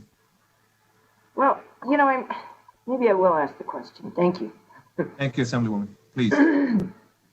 And I think I kind of know the answer to this, but I'd kind of like it clarified. So in a case where like maybe drug trafficking or human trafficking that would be probably a federal issue because it's across state lines. Of course, it would also probably be a state issue as well, but would this in any way deter the federal agents? I mean, in those cases, we would probably want to know if these people were trafficked from across the border or the drugs were from across the border. Would this in any way deter the federal authorities from having a longer hold, or just wondering how that would work with federal crimes? Thank you for the question, Assemblyman Dickman, Vice Chair Torres. For the record, the answer pretty simply is no. This doesn't deter or prevent federal agencies from doing their job. There's nothing in this legislation that says, ICE can't go and still detain an individual. There's nothing in this piece of legislation that says that if that individual has committed a crime, they can't go to jail. So I just want to debunk that myth, because I know that we've all received a number of emails about what this legislation does. And I think quite simply that there's been just a lot of misunderstanding of what the legislation does. The legislation quite simply says that if an individual does not have, if ICE doesn't have a detainer, if they don't have a judicial warrant, then at that point, then you can't continue to detain someone without cause, right? It would be unacceptable for any individual to be detained without cause, and it should be no different for our immigrant brothers and sisters. I know that Myra Salinas wanted to go ahead and jump in here, so I'll go ahead and allow her to jump in. Thank you, Madam Vice Chair. Chairman Flores, through you to Assemblywoman Dickman. Myra Salinas Menjivar for the record. I also wanted to just clarify, it sounded from your question you were referring to a potential investigation or potential criminal arrest. And this bill specifically addresses civil detention, which is what immigration detention generally is civil detention. It does not step into the realm of criminal detention or prohibit federal or state agencies from taking someone into custody for a crime or altering a period of time that person may serve for a criminal offense. I appreciate that. And what made me ask the question is in section 9, and it does reference a criminal violation, but it says of a state law or local ordinance. And so that's why I wondered if there was a federal issue, if there would be a problem with them detaining them longer to hold them for the federal authorities? Thank you for the clarification, Chairman Flores, through you to Assemblywoman Dickman, Myerson is Mendegar, and for the record.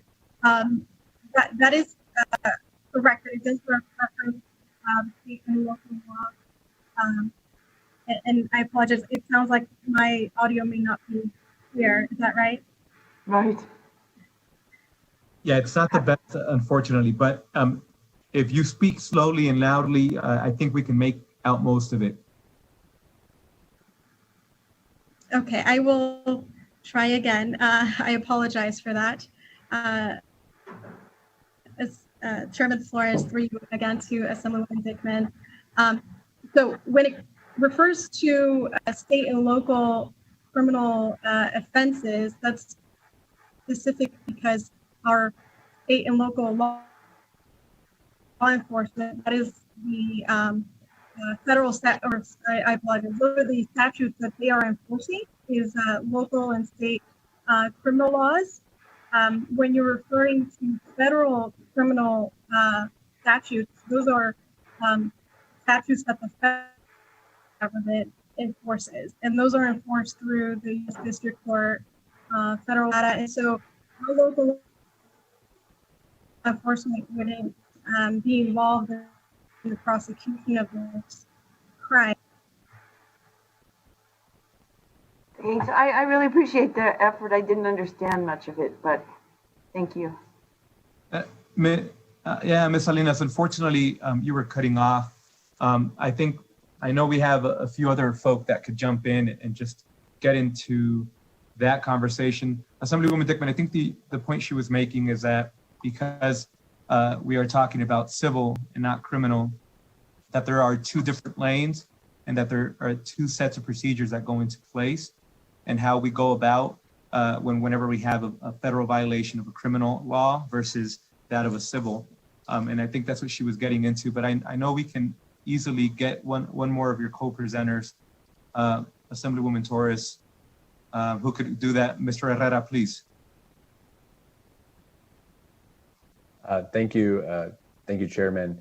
And Assemblywoman Dickman, to answer your question, I think, and Salinas, Ms. Salinas may have said some of this, but if there is, so if there's a federal crime and the federal authorities are looking for that person for something serious like that, like human trafficking across state lines or something like that, then a warrant will be issued, a criminal warrant will be issued for that person's arrest.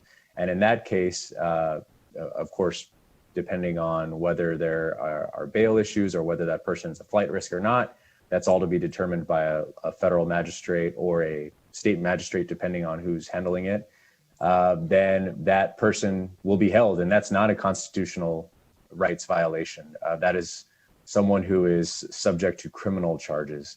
It would be the same if someone was being held for a state crime, then that person would be held pursuant to that state crime. What we're talking about with this interaction between the detainers is to explain how this would work. This has worked. Is say someone is picked up for an old traffic warrant. They have a number of unpaid tickets, and now they're being arrested because they failed to show up and pay those or deal with those in court.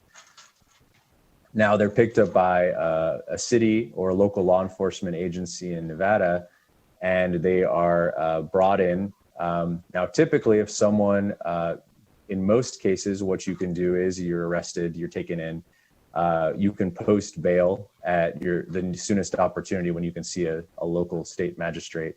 And typically for something like that, which many of these cases are minor misdemeanors or warrants, you can post bail and get out and deal with it at a later date or whenever the judge says you need to.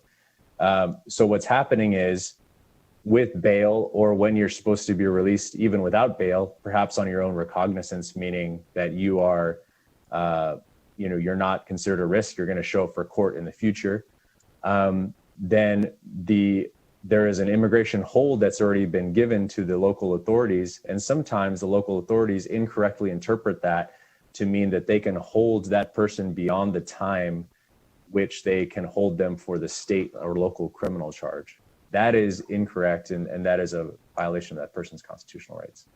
So I hope that clarified it. And sort of, and maybe I'm not asking. Let me, if you don't mind, Assemblyman Dickman, if I could just follow up, Vice Chair Torres, for the record, I just want to give some additional clarification to us to the language that appears in the legislation and speak to the specifics of the bill and kind of maybe break it down a little bit like more simply. Quite honestly, it is the job of our local law enforcement agencies to work on to do their job, and it's not the job of local law enforcement agencies to do the job of these federal government and enforcement of federal crimes. And so the way it's written in the legislation is specific to state and local ordinances, because this bill is a state bill, and we don't have jurisdiction over the federal government. So that's why that language is in there, is just to ensure that this piece of legislation is addressing our state laws and what we as a legislature have the ability. I appreciate that, and thank you. I guess my question though is, let's say the state police here ended up busting someone who was in the process of human or drug trafficking across state lines. Would they be able to hold that person? Would the hold be time limited by this bill until the federal authorities, because it would obviously be a federal crime if it's a. Thank you for the question, Assemblywoman Dickman. Vice Chair Torres, for the record, and the answer is quite simply is that sounds like a criminal charge. So there would be criminal charges, and those criminal charges could still take effect. There's nothing in here preventing those criminal charges from taking effect. This piece of legislation is just specifically dealing with when there are no charges, right? So in that circumstance and scenario that you're giving me, they would be charged with criminal charges, and I can't see any reason, and obviously I don't work in law enforcement, but I can't see any reason that our local law enforcement agencies would then not press charges or hold that individual on bail. So there's already procedures in place for that. Now, if immigration wanted to have if our immigration wanted to get a federal warrant and deal with that civil matter, because immigration is a civil matter, there is nothing legislation preventing them from doing that. So in the case that somebody is dangerous in our community, there's nothing preventing law enforcement from doing their job. In the case that immigration would like to get a judicial warrant to detain someone, there's nothing in this bill detaining them from doing or preventing them from doing so. Okay, thanks. Thank you, Chair. Thank you, Assemblywoman. Next, we'll go to Assemblyman Ellison.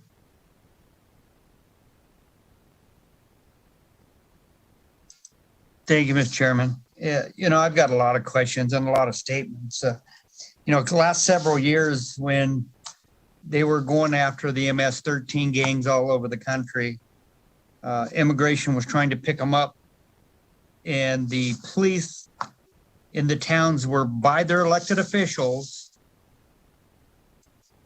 were telling them that they could not do this. So even though that these guys were either rapists, murderers, bank robbers, whatever, the worst in the group, like California and some of these other states, elected officials said, oh no, you're not going to arrest these people. So they had a hell of a time getting these people out of there because of bills like this. I got a problem with that. Is if we got the bad apples, we need to get them out of here. And look at Oregon right now. It's the police are quitting in mass numbers. So is there trust? No, there is no trust. And I've got friends that are calling me and say, John, if they let all these people in and they don't do by the immigration laws, how are we going to go to work? And these are Spanish people. They said there's not enough jobs out there, and we're just piling more in. But the people in Vegas, we need to get them work first before we do anybody else. Is that not wrong? I think that we're just opening Pandora's box here, and I want everybody to come into this country by work cards or whatever they got to do to be legal. Let's just not open the gates and just let everybody in the world come in and bankrupt this country. It's just not going to work. And my grandchildren are Spanish, so don't give me Spanish that it's prejudice or whatever. It's not. But I got a list right here of all the people that were murdered in Nevada in the last 2 years. And these were people that come across the border that were illegal, and they got hungry and they had to do whatever they could, but they started robbing, stealing, and murdering. So I just want us to be careful. That's what I want. And I want to make sure that we do this right and open up the border and say, you don't get questioned for nothing. I disagree. If somebody gets a call on, they should be questioned. And that's me too. If I done something wrong, come and question me. If I didn't do anything wrong, you can't touch me, you can't arrest me, you can't do anything. But this has gone to the point where we've stepped over that boundary, and we got to be careful. And we got a country of laws. Let's abide by them laws. Thank you. So I hope somebody can answer these. I could just Sure. Well, first of all, Madam Vice Chair, my apologies. Members, I want to remind you, and I actually absolutely want to encourage you to engage in thoughtful dialogue with questions. But I just want to make sure that we need to focus on the bill before us. Opening up the border is not a question before us. Changing immigration law is not a question before us. Any federal law is not before us. That is not in the purview of this committee. It is not within the purview of this bill. And so while I understand that there is a much larger debate happening nationally, and that I encourage you to call your elected officials that are our federal delegates, our folk in Congress and in the Senate, I encourage you to do that, please. I just want to remind you that we're talking about a very specific scope in this bill, and it's going to be impossible to enter into any meaningful dialogue in this bill if we're not focusing on any of the language in the bill. And with that, Madam Vice Chair, please. But Mr. Chair, are we not allowing federal agencies to come in and question? That's what this bill does, is stop that, So, does it not? No, it does not, Assemblyman. I will allow the Madam Vice Chair to clarify. This bill does not stop the federal government from doing anything that is already within their purview and their jobs. In fact, it's encouraging them to do their job. They're focusing on what we, the state, need to do. So I'll have Madam Vice Chair clarify. Okay, I'll go ahead and just answer.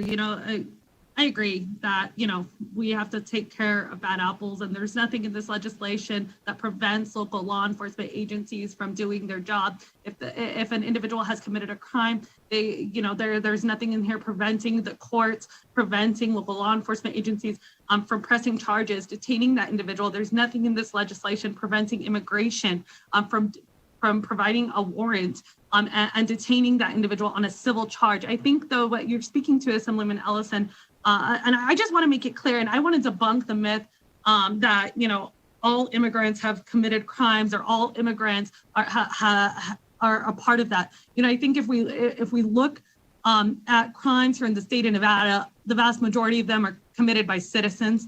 And so that's not there are obviously individuals that have committed crimes, and there's nothing in this legislation that prevents immigration or law enforcement agencies from holding those individuals accountable. And this legislation ensures that they can still do their job. Furthermore, I think it's important for us to recognize the amount of crimes that are going unreported in our communities because individuals don't feel safe.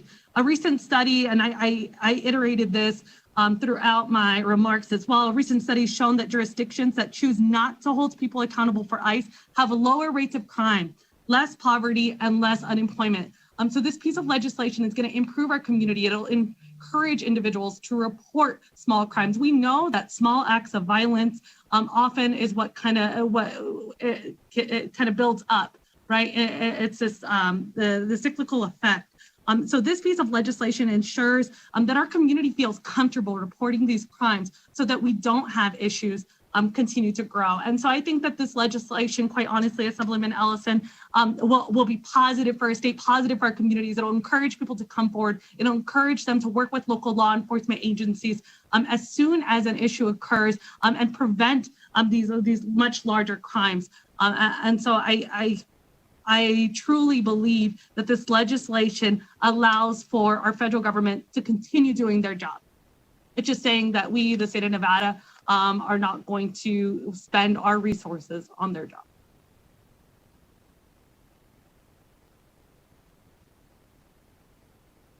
Thank you.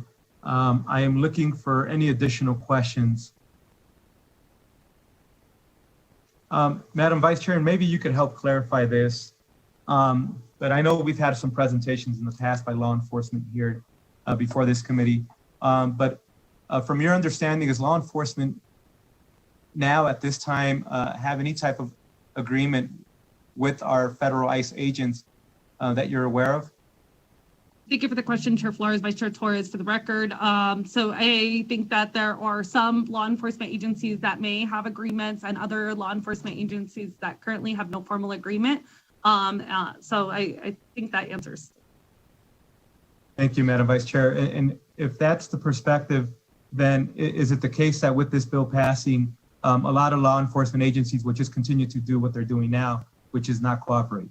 Yeah, they would definitely be able to continue doing what they're doing now. They wouldn't be required to cooperate. We would allow for them to really focus on preventing crime and community policing in our communities, which I think makes all of us safer here in Nevada. Thank you, Madam Vice Chair. Members, any additional questions? Seeing none, and members, thank you again. And I encourage for you to ask questions and engage in dialogue. I just want to make sure that we focus in on the bill itself. With that, I'm going to go ahead and open it up for those wishing to testify in support of Assembly Bill 376. As I previously mentioned, I am going to allow an equal amount of time. We do have a question from Assemblywoman Duran. I will finish a statement and then I'll go to you, Assemblywoman. Right when we get into support, opposition, and neutral, we're going to allow each section to speak for 30 minutes, and I will not cut off any one particular individual. Hence, if you have a few individuals that each speak for 10 minutes, that's going to take up all the time.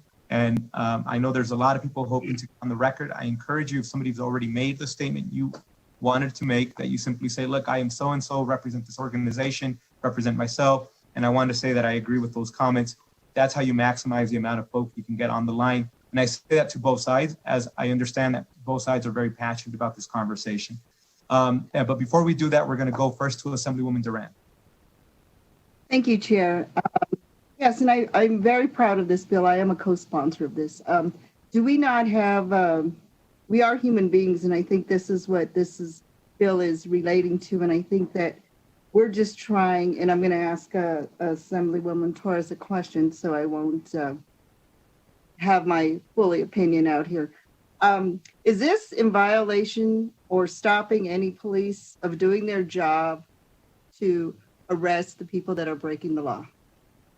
No, thank you for the question, Vice Chair Torres. No, there is nothing in this legislation that impedes the ability of local law enforcement agencies to do their job.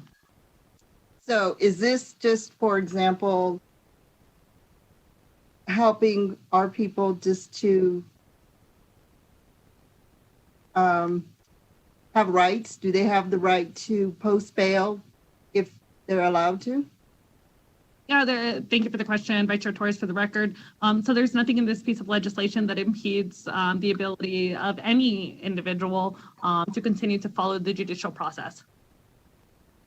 If breaking the law, I can be held and stay in jail? Yeah, thank you for the question, Vice Chair Torres, for the record. Yeah, so exactly. If an individual is unable to post bail, then they're still going to continue to under current state laws.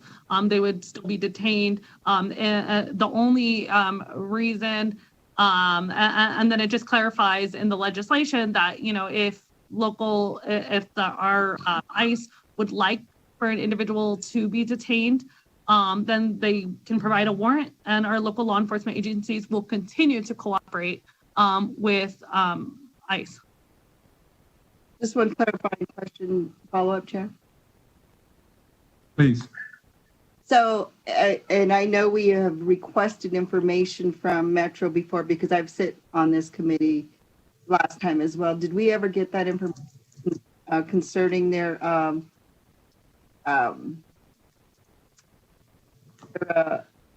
contracts with ICE or any of that information? Yeah, thank you for the question, Assemblyman Duran. And I know that Mr. Callaway did provide us with some follow-up on that. And so I'm taking a look at that right now. And it says that he said in the email to the committee that they paid a $10,000 settlement payment on January 2021 in the David Reyes lawsuit. And so there was, and I think that they were continuing to work on that, but they decided to just close the case. So they filed the motion to dismiss. So yes, there has been already opportunities for that civil liability, and it seems in other conversations that there have been other lawsuits that would possibly be paid out if we continue to keep legislation like this in place, if we continue to keep our current policies in place. And are we the taxpayers that pay those lawsuits? Thank you for the question, Vice Chair Torres. For the record, yeah, so 100%, we're the taxpayers that pays the cost of any civil liability charge. Furthermore, we're the taxpayers that are paying for any resource that immigration is using in the jails at all, or any type of information that is otherwise not provided to the public. The taxpayers are paying for that. They're paying for the desk that ICE has that is not paid for in certain law enforcement offices.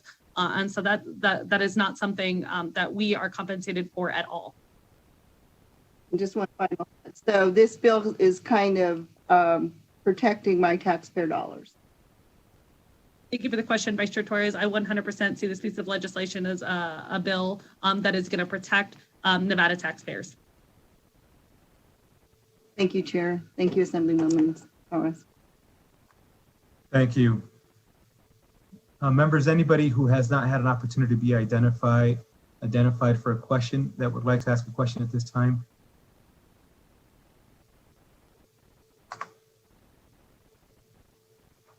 I don't believe I see anybody. So at this time, we're going to go to those who are joining us via video, who are here to testify in support. I am getting my timer ready. And I know that there are several joining us. So at this time, we're going to open up the hearing for those wishing to testify in support of Assembly Bill 376.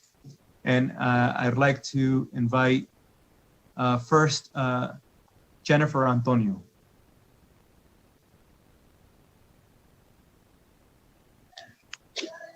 How are you doing today, sir? Doing well. Good morning and welcome. Whenever you're ready, please. Thank you. My name is Jennifer Antonio, Jennifer Antonio.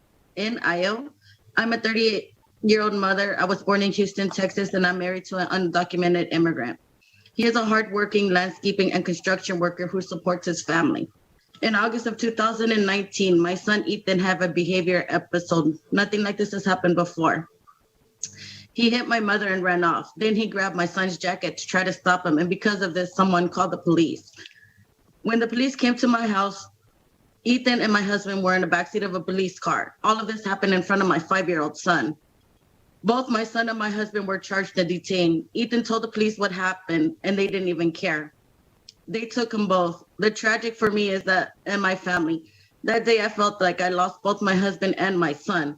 My son who needed behavior intervention and was criminalized, and my husband, being the best parent that he can be in a difficult situation, was taken from us for almost a year. In court, the district attorney told us that the charges were bogus and this case had never should have happened. When my husband went to immigration jail, I was suddenly a single parent. I struggled, but those who suffered most were my kids. They were missing the support and the love of their father. In the ways that they never seen, in this way, they never saw law enforcement the same. When my husband was in immigration custody, I was pulled over by Metro Police with my kids in the car. My youngest son, Elijah, started crying and begging to the police not to take me to jail like his father. My youngest son hasn't been the same since near police officers since that day. After the arrest, my son, Ethan, who was here to testify, became depressed, even tried to kill himself. Nothing like this has ever happened before until they took my husband away. My husband won the case, and after 9 months, we were reunited. Our children are happy at home, but they still live in fear that the police can take their dad at any point in time to immigration. I'm here today to ask you to approve the AB 376 to show our families that we are valued, that we need to keep law enforcement and immigration separate. We don't need another family to deal with the pain that I live. I don't want to see another child to experience what my sons have endured. Thank you for your time. Thank you for joining us, Ms. Antonio. We'll continue with those wishing to testify in support. And next we have, I believe it's Christian joining us. Excuse me, Chair. I think that Ms. Antonio was going to give additional remarks if he may. Please. Yes, Yes, sir, Chair. My son is here to actually testimony as well. Oh, okay, great. Let's get your son on. Thank you so much. Ready? Wait, I have to? Yeah, go ahead. Talk loud and clear, okay? I'm Ethan Brianna Merlandi, and I'm here to support. I'm here today in support of the Keeping Nevada Hardworking AB 376. I'm 13 and I come from a mixed status family. My mother is a citizen, and until recently, my father was undocumented. In August 2019, me and my father were both arrested. I have ADHD, and I was acting out, and I hit my grandma and ran away. My father tried to stop me when he grabbed my jacket to try to stop me, and somebody called Metro Police Department. I was taken into custody in JDC for elderly abuse and put on 12-hour hold and released back to my mom. My father wasn't so lucky. They charged him with domestic violence and child abuse. I told the police that what actually happened and told them they shouldn't have taken my father away. But they did. When my mom tried to pay for bail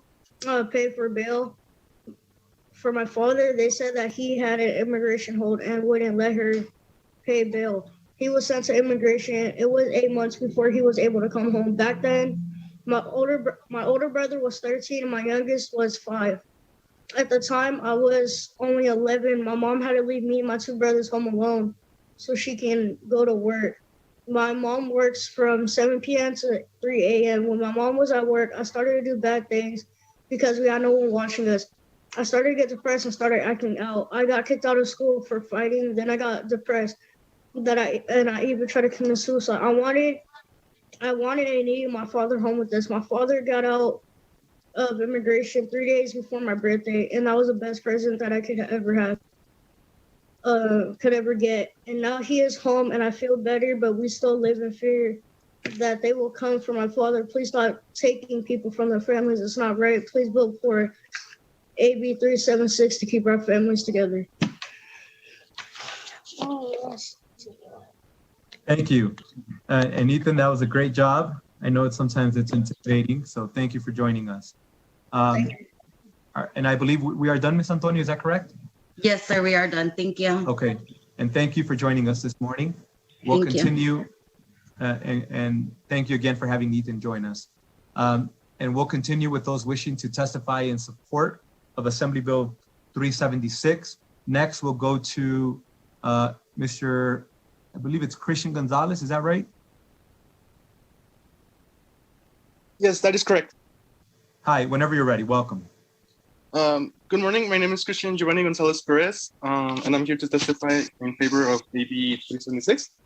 I'm a DECA recipient and a student at UNLV William S. Boyd School of Law, and I thank you all for the opportunity to testify today. As I mentioned, I'm a DECA recipient and I have family members and friends who are undocumented. My family and I have been living here in Nevada for almost 17 years. We work hard, give back to the community, and strive to live a normal life in the hope that one day immigration reform could give us a chance to continue living in this country outside the shadows. One of the hardest things for an immigrant is to stand out, and you don't want to stand out in a bad way and attract too much government attention to yourself, because that risks having ICE to come over to your house and deport you.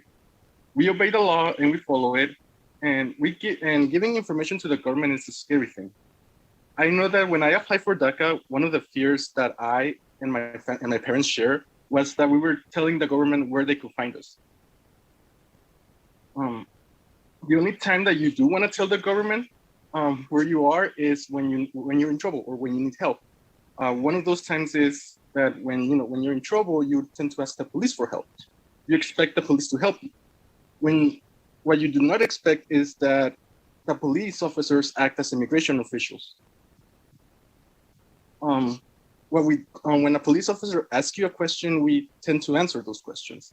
But what we don't expect is that when the police ask you a question, that your answer to it can get you deported.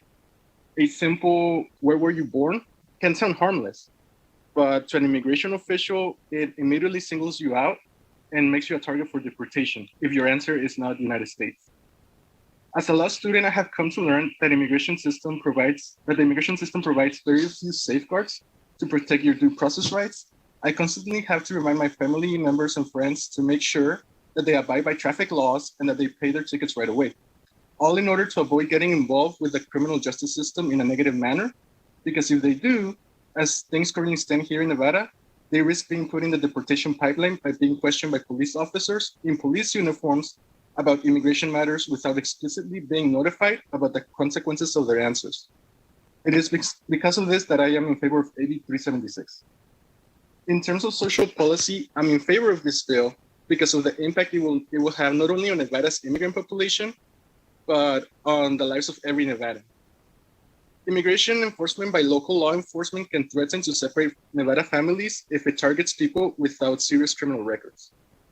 According to the Pew Research Center, 17.6% of school children in Nevada have an undocumented immigrant at home.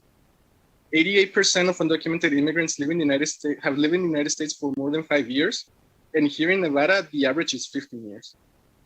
When a parent gets deported, research has shown that children are at high risk for post-traumatic stress. Research by the American Immigration Council also shows that deportation of family members lowers family income by 50% and increases the risk of foreclosure for Latinx families. Passing this bill can help immigrants in our community from trusting the police and reaching out to them without the fear of talking to an immigration official.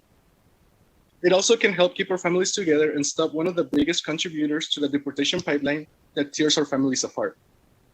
Passing AB 376 will prevent tearing our families apart and keep Nevada families together. Thank you. Thank you, Mr. Gonzalez, for joining us this morning.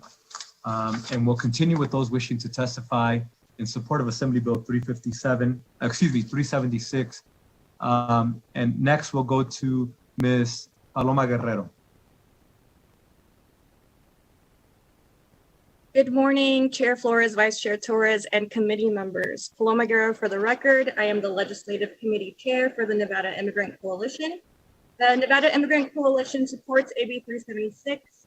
The COVID-19 pandemic has given everyone an undeniable awareness of the essential work that immigrants, including undocumented immigrants, are doing for this country and for our state.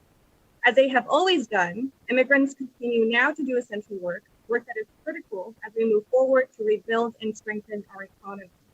We value them as workers, which means we must also value them as human beings. And I'll just restate that again. We value them as workers, which means we must also value them as human beings. Nevada must value, uphold, and defend all of its residents, all of them. AB 376 is Nevada's chance of doing so.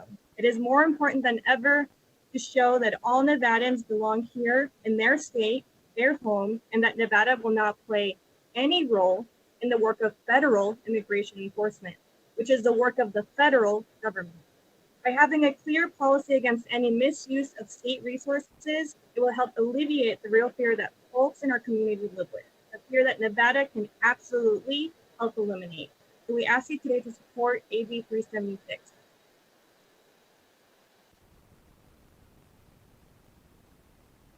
Thank you, Ms. Guerrero, for joining us.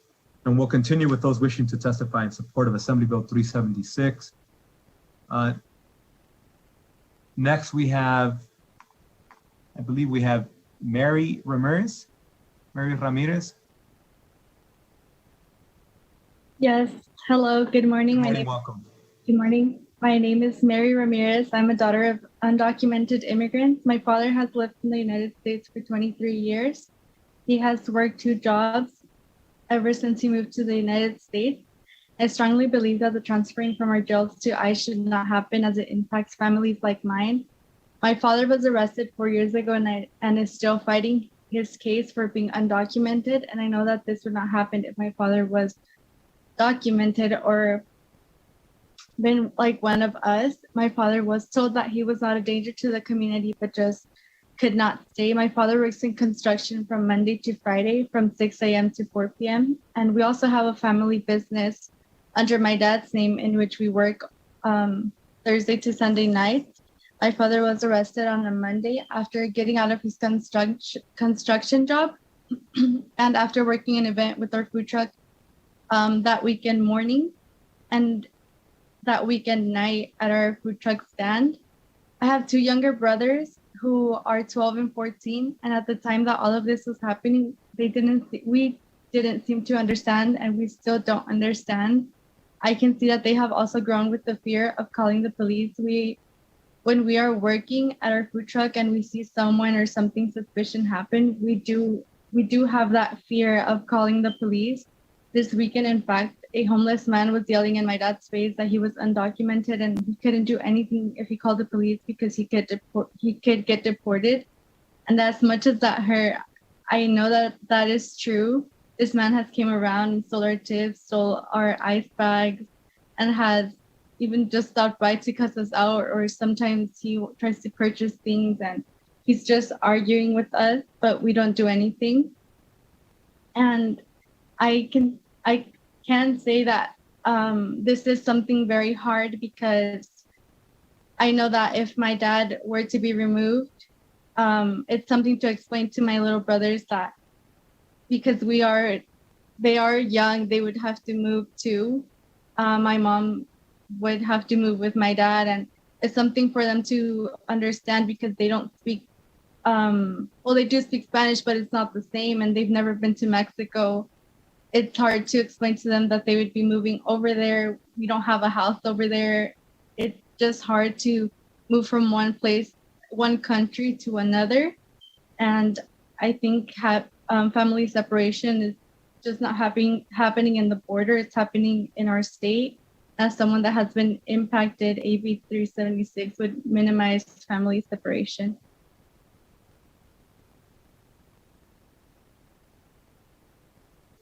And thank you, Ms. Ramirez, for joining us this morning. We'll continue with those testifying in support of Assembly Bill 376.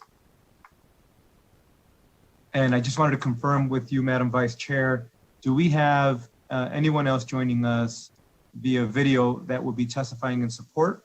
Or should I at this time go to the video? To the phone lines? Thank you for the question, Chair. Vice Chair Torres, for the record. You can just go to the phones now. Thank you, Madam Vice Chair. Broadcast at this time, if we could please invite those wishing to testify in support of Assembly Bill 376 who are joining us via phone. To testify in support of Assembly Bill 376, please press *9 now to take your place in the queue.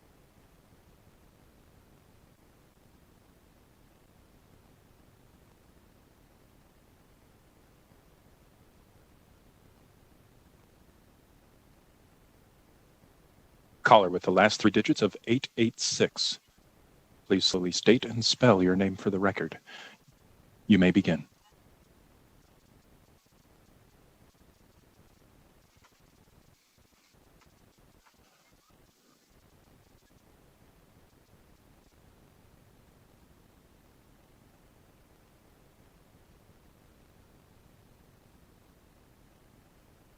If you are speaking, you may be on mute. We cannot hear you at this time. I just wanted to notify the caller. Caller with the last three digits of 886, please slowly state and spell your name for the record. You will have 2 minutes and may begin. Good morning, Chair Flores and committee member. My name is Vida Lin. For the record, is VIDALIN. I'm the president and founder of the Asian Community Development Council. The Asian American Pacific Islander are the fastest growing population group in the state, growing at 150% in the last 10 years. I want to thank Assemblywoman Celine Torres for presenting the AB 376, which helps protect Nevada families and entrepreneurs. In the last year, our organization had created an emergency assistance program for the AAPI families in Las Vegas. And our case coordinators have heard countless stories of families fearing that information will be in local and federal database due to immigration status or even affect future citizenship applications. This fear is pervasive and discourages Nevadans who are looking for help. With the exponential rise of hate crimes against the Asian community law enforcement, we must rebuild and repair trust with our community. We believe that Asian community members are underreporting crimes due to lack of trust because of their status. The Keep Nevada Working Act bill builds back trust between communities, including law enforcement. So I urge you to support the AB 376. Thank you. And thank you for joining us. Next caller wishing to testify in support of Assembly Bill 376.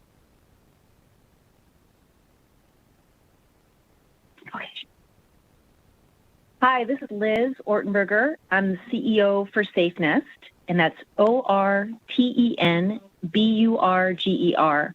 Thank you to Chairman Flores and the committee and Assemblywoman Torres for putting this bill together. SafeNest is a large domestic violence agency, and we work with clients at the intersection of domestic violence, sexual assault, and sex trafficking. We work with over 25,000 clients every year. Immigration status is a huge issue that we deal with. We see clients that are scared to testify on behalf of their own safety. They're scared to get a temporary protection order for fear of being deported. And most of all, they're scared to even call police in the first place. We see batterers use this as a power and control mechanism in many relationships. And that includes relationships where the batterer is also using the victim for trafficking and threatening deportation if they are reported or they call police. We also see in the eyes of many of our victims the fear of being deported and taken away from their children and leaving their children unsupervised at the hands of a batterer. All of this creates more abuse, more cycles, more traumatized children, and more generational violence in our community. On behalf of the clients we serve and all those suffering in fear of reaching out due to their immigration status, we support this bill. Thank you. And thank you for joining us this morning. Next caller wishing to testify in support of Assembly Bill 376. Caller with the last three digits of 577. Please slowly state and spell your name for the record. You may begin. Good morning, Chris Daly, DALY, Nevada State Education Association, the voice of Nevada educators for over 120 years. NSEA supports AB 376, the Keep Nevada Working Act, to value, uphold, and defend Nevada's immigrant community. NSEA represents educators across the state of Nevada who dedicate themselves to the education of every Nevada student. About 42% of Nevada students have at least one immigrant parent, with 17% of students currently identified as English learners.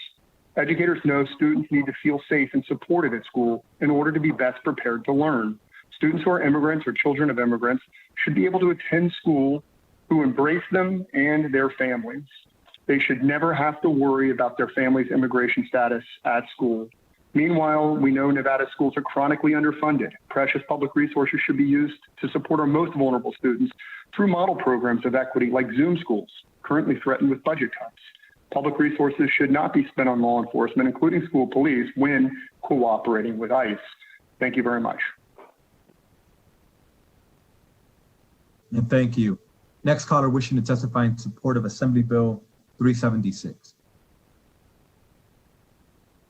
Caller with the last three digits of 247. Please slowly state and spell your name for the record. You may begin.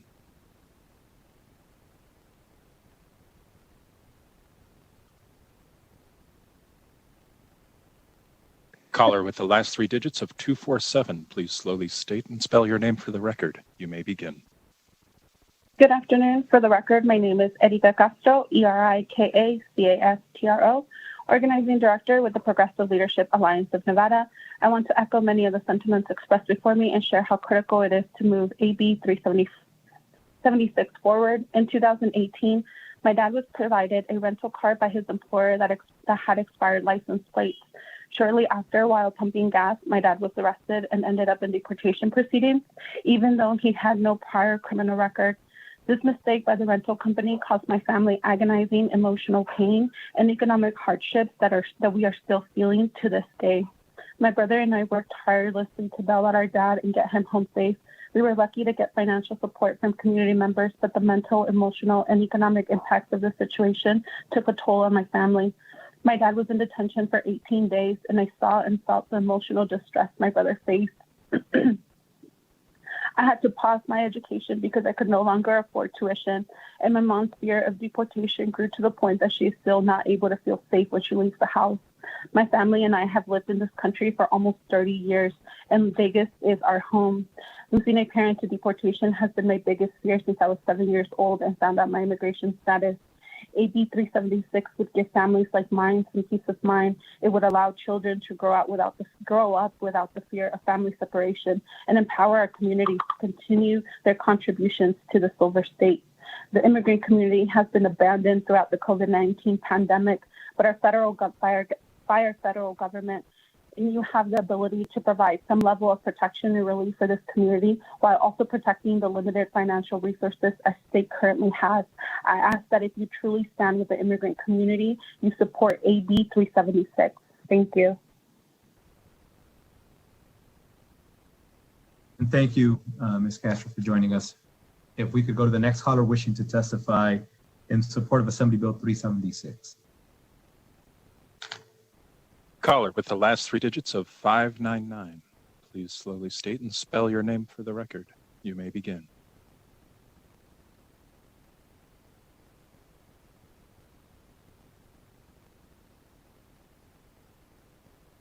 Caller with the last three digits of 599.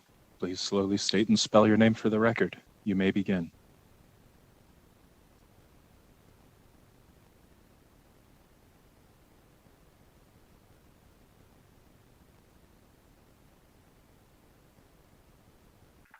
Caller with the last three digits of 963. Please slowly state and spell your name for the record. You may begin. Hello, my name is Yesenia Moya, YESENIA MOYA. Thank you, Assembly members, for listening to this bill today. I would like to address comments that Assemblyman Ellison made. Though you may have people in your family that come from Latinx heritage, just because of that fact doesn't make you not racist. And your statement was that. I did not report my ex-husband the first time that he choked me because of the collaboration between police and law enforcement. Because at that time I was undocumented. I have known several family members, countless community members that have been picked up for something as simple as updating their DMV registration. My sister in 2017 was arrested after turning on a red light to the right onto an on-ramp. And she was held in ICE detention for 30 days. Despite her sentencing, and we were not even allowed to bail her out. I am asking folks here, legislators, to please pass AB 376 because it will provide a safer place for a community, and at least 20% of Nevadans are foreign born.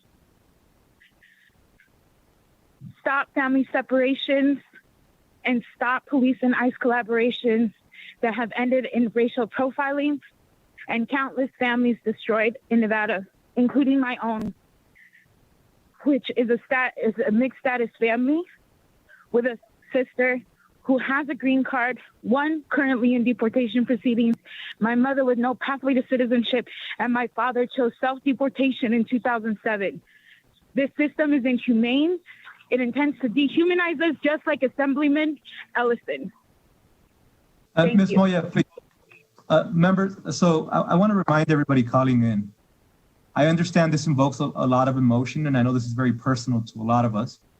But this is not a platform for us to do personal attacks on any particular member, whether it be somebody you agree with or disagree with. I don't want to cut anybody off. If you want to state your purpose of calling for today, and you want to put on the record why you support or hate a particular bill, this is the platform to do that.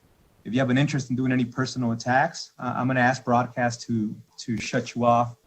I understand that Mr. Ellison made general overarching comments about immigration system in general, but at no point did he do a personal attack.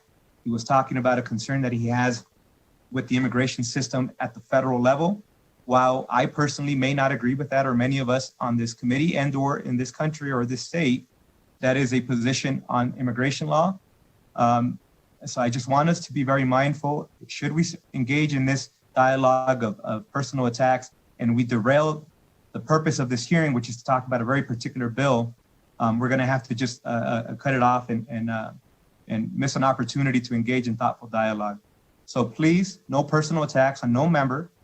Attack the bill if you hate it, and support the policy if you love it. So please refrain from any personal attacks. We'll continue with those wishing to testify in support of Assembly Bill 376. Mr. Chairman, my phone number is 599. I was muted while I was speaking. May I go on? Oh, yes, sir. Please just make sure you state your name for the record. Okay. Good morning, Chair and committee members. For the record, my name is Jose Rivera, Joserivera. I'm a DECA recipient, and I am part of Anytown Las Vegas, the longest-running anti-racist youth program in the state of Nevada. I am here today in support of AB 376 and to speak on behalf of our youth members across the world, the majority of whom are immigrants or children of immigrants. I, for one, am waiting for a path to legal citizenship in the country I've called home for the past 20 years. I am an American. I am only waiting for my country to recognize it. I remember lobbying my elected officials at the 2019 Nevada Legislative session and even visiting my former teacher at El Dorado High School, Assemblywoman Torres, who taught me about civil rights activist Cesar Chavez. I remember feeling empowered to fight for my community despite my immigration status. So here is my plea. As an undocumented college student, I am directly impacted. I pay for all of my education costs out of my own pocket. I work a full-time job to pay for those expenses as scholarships and grants have become limited due to my immigration status. As a person of color attending college, I feel more likely to become targeted by school law enforcement and fear the risk of being deported if questioned about my immigration status. There is a large population of students who are in my same stance, and I have shown up to represent them today. The Keep Nevada Working Act would keep scarce state resources with Nevada communities. Federal law places responsibility for the enforcement of immigration laws solely with the federal government, which is funded, tasked, and trained to enforce those laws. AB 376 does not get in the way of those federal functions. States who engage in immigration enforcement activities become facilitators of the school to prison deportation pipeline. In high school, I couldn't afford to be imperfect or make a small mistake because I ran the risk of being deported and losing my family if I ever came into contact with law enforcement. Anytown Las Vegas urges the Nevada Legislature to pass AB 376 because the Keep Nevada Working Act would keep the state focused on what it should be, maintaining a safe, secure, and prosperous foundation for all the Nevadans to build their lives and communities on. Thank you for your time. And thank you for joining us. I just wanted to let you know, for those of you who are still in the queue waiting to testify in support, we have just about 7 minutes total left in the allotted 30 minutes. So utilize the time in whatever interest you'd like, but I just wanted to let you know we only have 7 minutes left for those of you wishing to testify in support. We'll continue with those wishing to testify in support of Assembly Bill 376. Next caller, please. Caller with the last three digits of 517, please slowly state and spell your name for the record. You may begin. Hello, my name is Rico Ocampo, RICOOCAMPO. And good afternoon, Chair, Vice Chair, and committee members. For the record, as I mentioned, my name is Rico Ocampo, and I'm here today in support of AB 376. I'm here on behalf of Make the Road Nevada, but also as a proud member of the Undocumented Council, which is a subcommittee of the Nevada Immigrant Coalition. It is my privilege to serve as an organizer with Make the Road Nevada, and today I get to testify on behalf of our members. A large percentage of our members are immigrants or in mixed status families, and many of them struggle with the thought of calling law enforcement in a potential emergency because they fear being separated from their families if law enforcement found out about their status. One particular phone call I had with a member still resonates with me today. I remember the quiver in this member's voice as they told me that the idea of calling law enforcement terrified them. The thought of reporting a small crime or even working with law enforcement terrified them. This person has strong roots in our community, is a strong Nevadan, and is what we consider the definition of battle-born. The truth of the matter is We fundamentally believe that passing AB 376 would keep our community safe while protecting the privacy and civil rights of families and help slow down the effects of separating families from with U.S. citizen children. Passing AB 376 would encourage local law enforcement to prioritize community and public safety, not the work of federal immigration departments. This is why, and the members of Make the Road Nevada and the Undocumented Council strongly support AB 376, and I'm asking you to join me in this support. Thank you for your time. Thank you for your testimony. We'll continue with those wishing to testify in support of Assembly Bill 376. Next caller, please. Caller with the last three digits of 695. Please slowly state and spell your name for the record. You may begin. Good morning, Chair Flores and members of the committee. Elizabeth Leon Davenport on behalf of the ACLU of Nevada, testifying in strong support of AB 376. I quickly want to congratulate my fellow Boyd Law student, Mr. Padilla, on his incredible work. Your hard work is truly inspirational. Also, thank you, Lieutenant Governor Marshall and Assemblywoman Torres, for presenting. This bill is simply about building community trust and ensuring that precious resources are not used to enforce unconstitutional immigration detainers. ICE detainers raise serious constitutional problems. They cause the extended detention of tens of thousands of people in this country each year without probable cause, without judicial approval, and without basic due process protection. This state should act to protect all Nevadans. Immigrants have constitutional rights, and our legislature must ensure that law enforcement will protect their right to due process, thereby increasing the likelihood that a victimized immigrant will report criminal activity without tearing apart hardworking families. Thank you, and that concludes my testimony. And thank you for joining us. Next caller in support of Assembly Bill. Just call them and tell them there was a confusion and Assemblyman Ellison, I believe you're or whatever. We'll work with it. Assemblyman Ellison, you're unmuted. Just wanted to give you a heads up. I think you're good now. And I think there you go. Next caller in support of Assembly Bill 376. Caller with the last three digits of 541. Please slowly state and spell your name for the record. You may begin.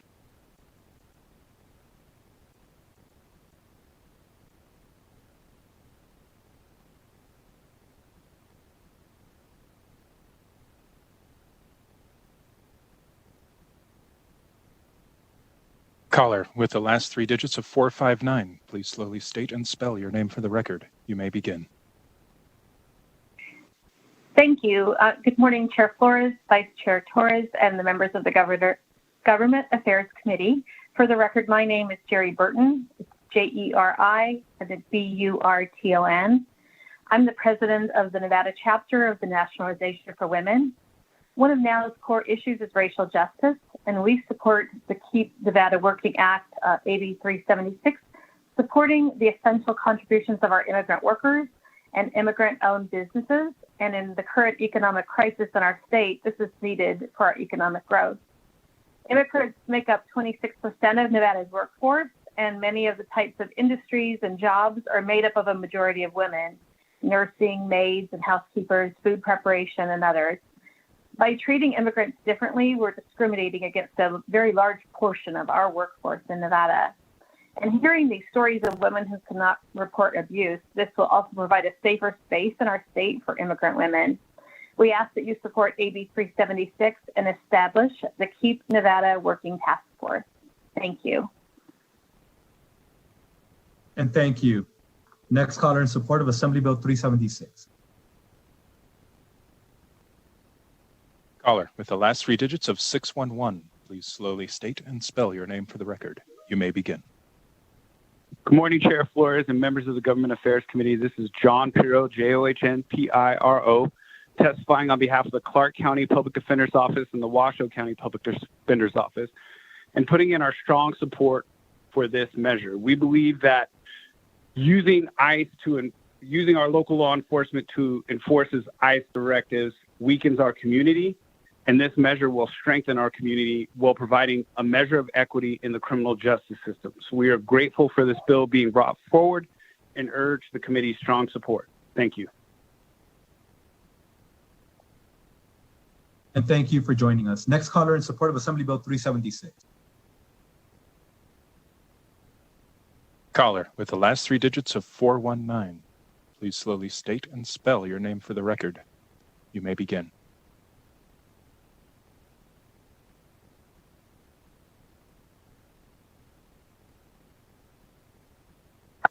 Caller with the last three digits of 419. Please slowly state and spell your name for the record. You may begin. Thank you, Chair Flores and members of the committee. My name is Benjamin Chalmer. That's BenjaminChallinor. I'm the Policy Director for Faith in Action Nevada, and we are here in support, strong support of AB 376, and commend and I'm very proud of Assemblywoman Selena Torres for bringing this bill. It is not only the just thing to do, it is the moral thing to do, especially if you're a person of faith.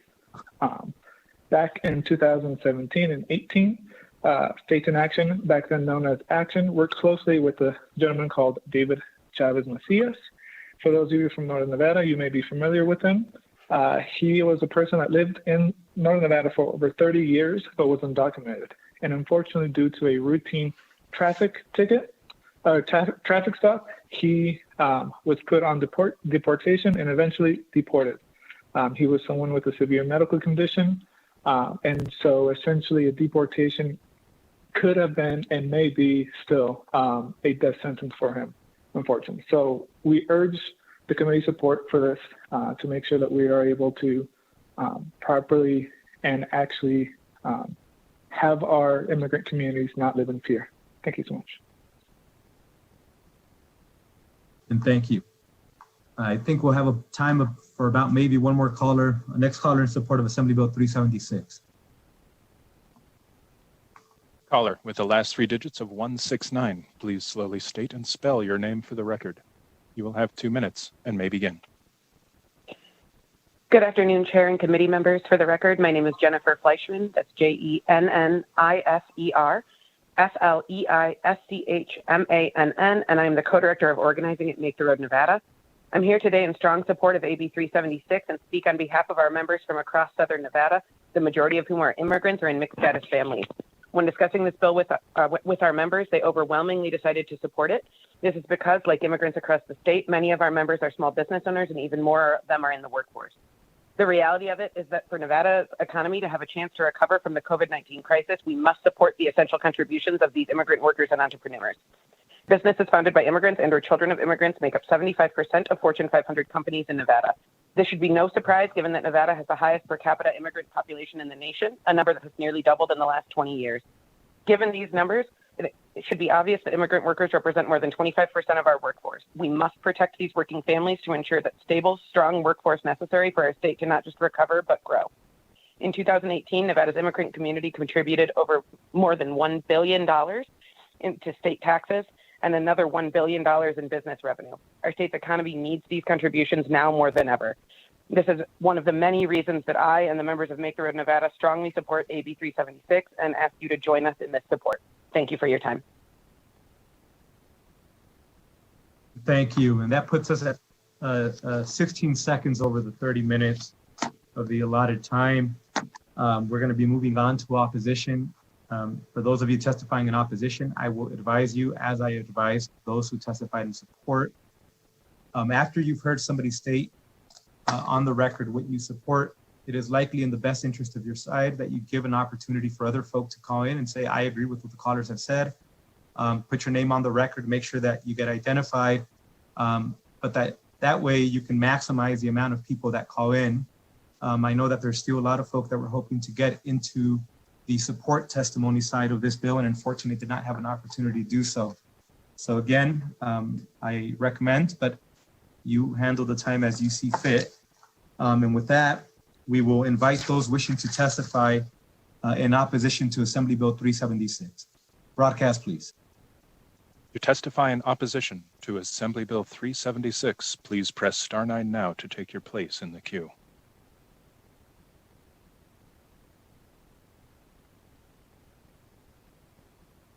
Caller, please slowly state and spell your name. You may begin.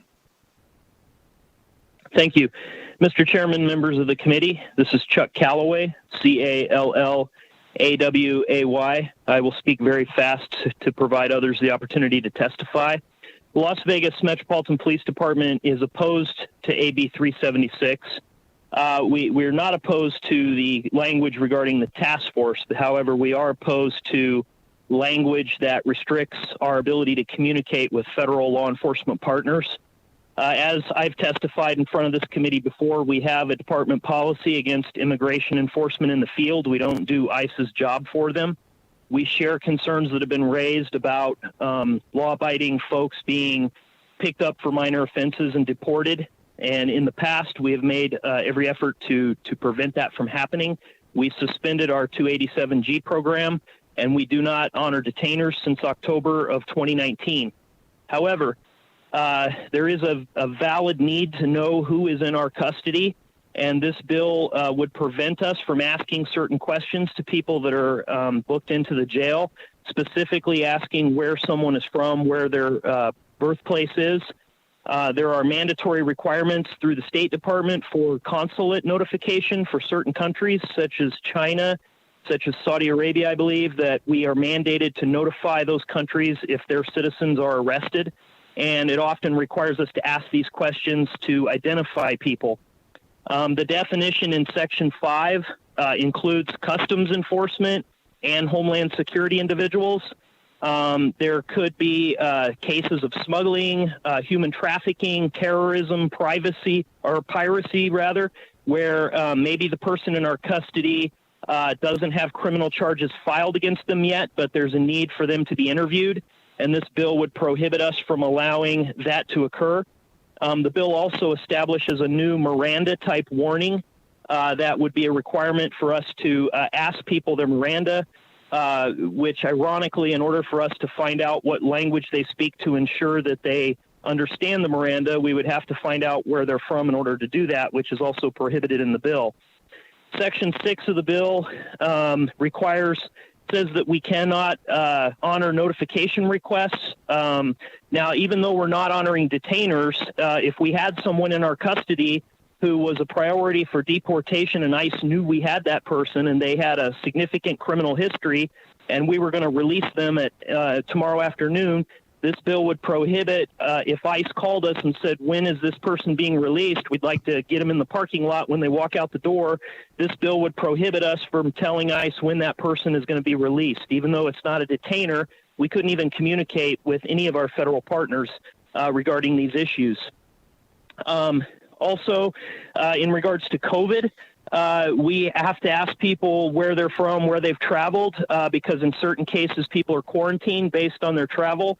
So this might actually have a health significance in the jail where we wouldn't be able to ask people their country of origin for purposes of quarantine and COVID issues. As I said, I have no issue with the task force. We look forward to working with the Assemblywoman maybe to make this bill not have an impact on public safety. Thank you, Mr. Chair.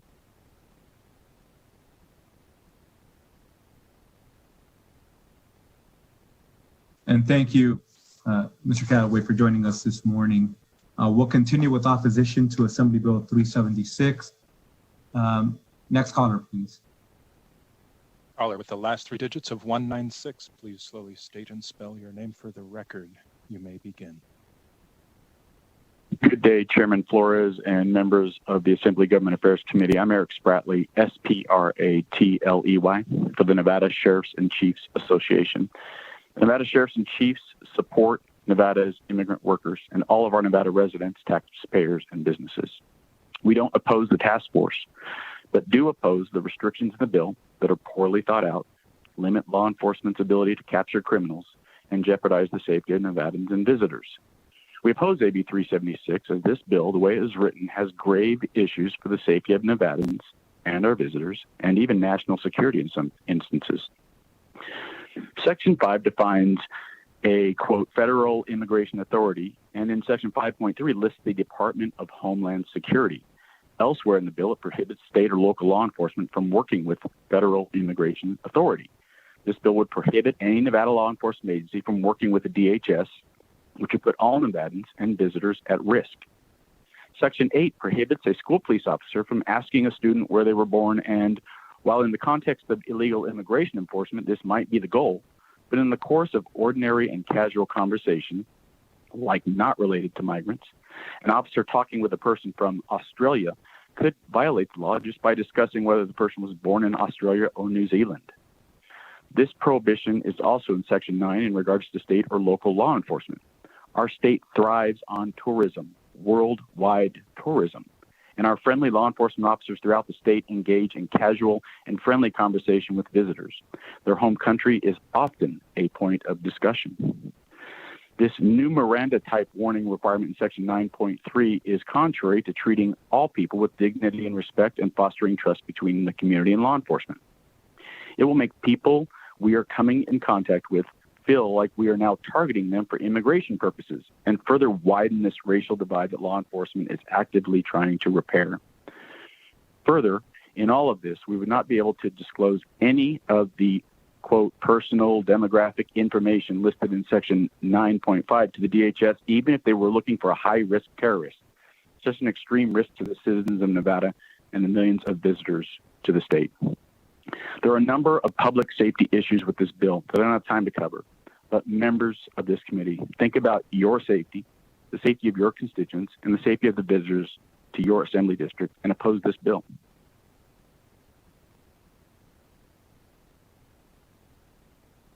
And thank you for your testimony. We'll continue with those wishing to testify in opposition to Assembly Bill 376. Next caller, please.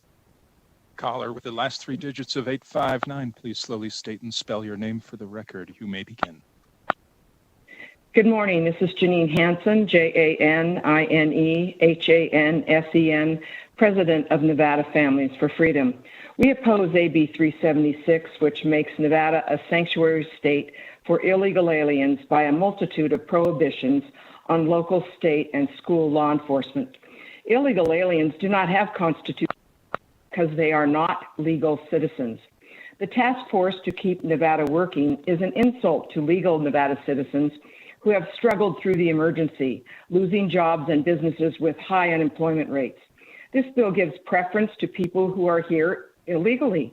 The task force is made up not of average Nevadans, but of organizations which are sympathetic to and are advocates for illegal aliens, such as an advocacy group which focuses on immigration and criminal justice, at the same time hurting Nevada citizen taxpayers who will be paying the bills.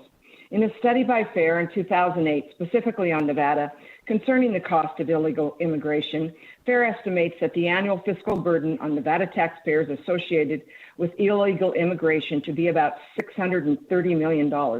Remember, that's an old study. This equates to an annual cost of about $763 per native-born headed household in this state. In addition, there is a cost to the state's economy resulting from remittances sent abroad that amounted to $618 million in 2006. Like the surge in illegal immigration, the flow of remittances out of the state also has been rapidly rising. From 2004 to 2006, the remittance flow increased 38%.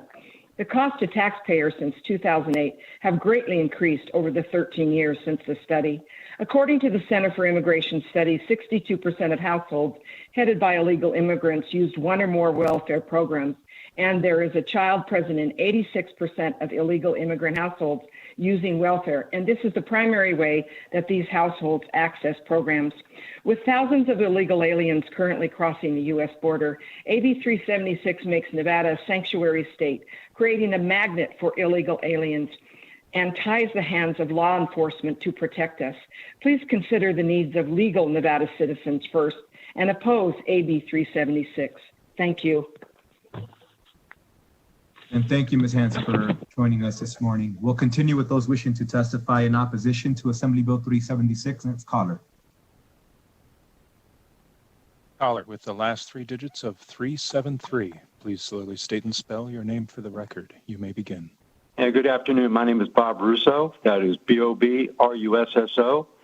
And I strongly oppose AB 376. I'm going to keep this short and say that I'll put forth a ditto with Janine Hansen's testimony just now, and I'll just make a few little additional comments. I'll just say that this bill is protecting people doing the wrong thing, coming into our country illegally. That's not right. And I'll say this as well, is that this bill encourages more people to cross our borders illegally. And with that migration comes more crime, illicit drugs, human trafficking, and gangs into our country. This makes more people victims of crime and places greater strain on our law enforcement. I will leave it at that and ask you to please oppose AB 376. Thank you very much.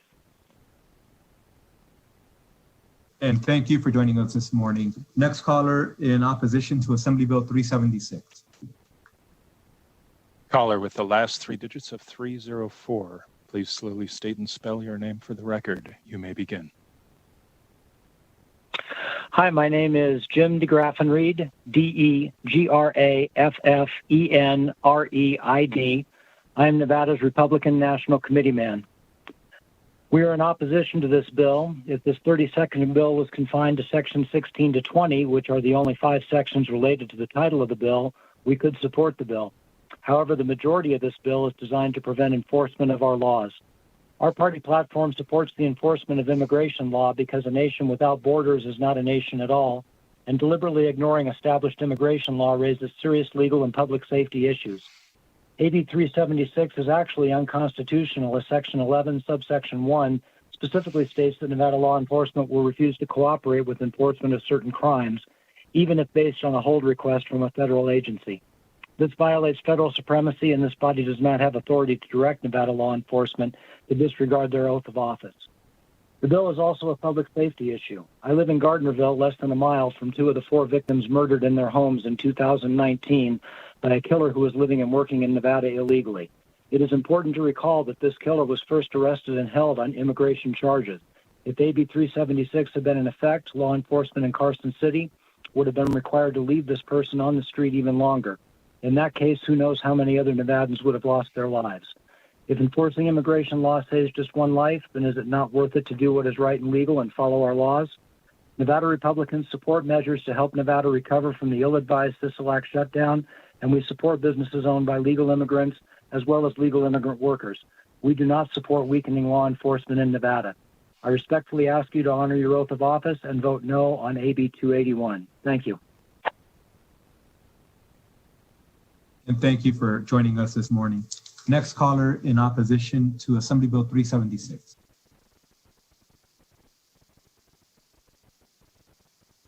Caller with the last three digits of 231. Please slowly state and spell your name for the record. You may begin.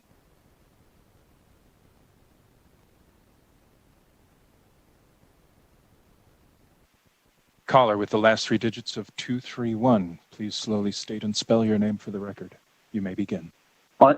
Hello, my name is Richard Nagel. It's RICHARD-NAGEL. I'm opposed to this bill. I wish to make a statement that my wife is a legal immigrant to the United States, and she's a naturalized citizen. That set aside now, I think this bill, the way it is written, incentivizes illegal immigration to Nevada and the United States. We can't do that. We can't afford that. I really appreciate the immigrant population that we have and the people who come here. But what we're doing is unsustainable. It also is dangerous and reckless because we cannot sort the bad guys from the good guys if they come here under the radar. So please, let's get rid of this bill, stop it where it stands, and go back and rethink it. Thank you very much. Thank you for joining us, and congratulations to your wife becoming a naturalized citizen. We'll continue with those wishing to speak in opposition to Assembly Bill 376. Next caller, please.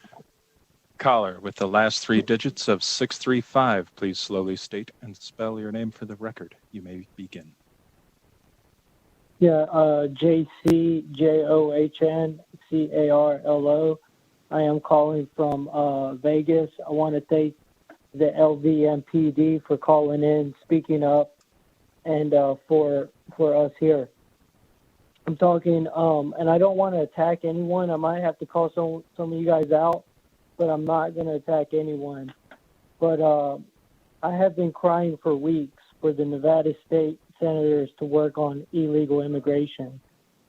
We pay federal tax money. We should get a return of services. It is true.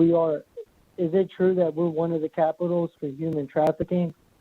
Mrs. Torres and Mrs. Marshall and Mr. Padilla, anyone who is, I'm speaking against you guys, we should be focusing on our school districts, starting jobs, internships, and apprenticeships for our students. We've paid enough money in helping illegal immigration. Even now, we're giving our time and energy to it. It is a money pit that will take more tax dollars every year. We should never defund police, defund ICE. They protect our country. I'm doing the legwork, investigating how much money ICE has collected from Nevada state licensed businesses. Harboring and facilitating the use of false Social Security numbers is a federal crime, and the state can regulate identity theft. Your failure and approval of illegal immigration will hurt us all. I believe NRS 360.796 needs to be revisited, and you guys should do some homework on that because that was a long time ago. But the more you say less federal government, more local police, some of you guys might say less local police, which they're trying to do that at the school district. They're saying less police. So and then soon enough y'all were saying less military.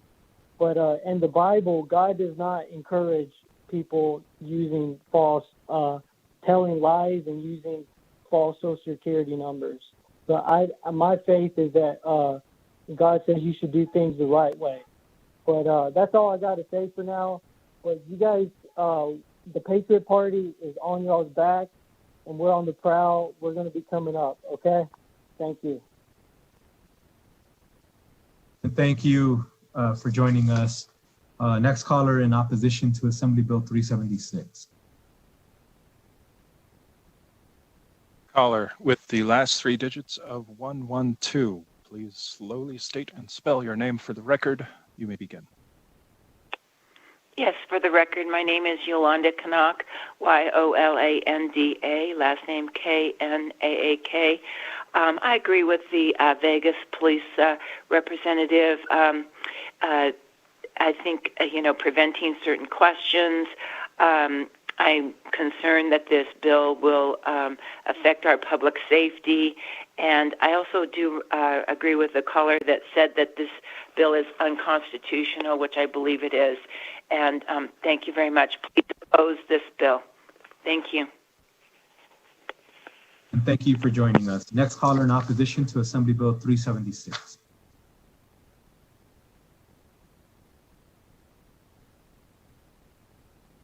Caller with the last three digits of 772. Please slowly state and spell your name for the record. You may begin.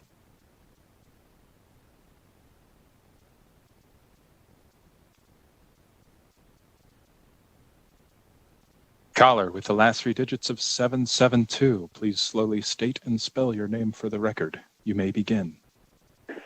Elena Deniger, Alana Deniger. I am in opposition of this.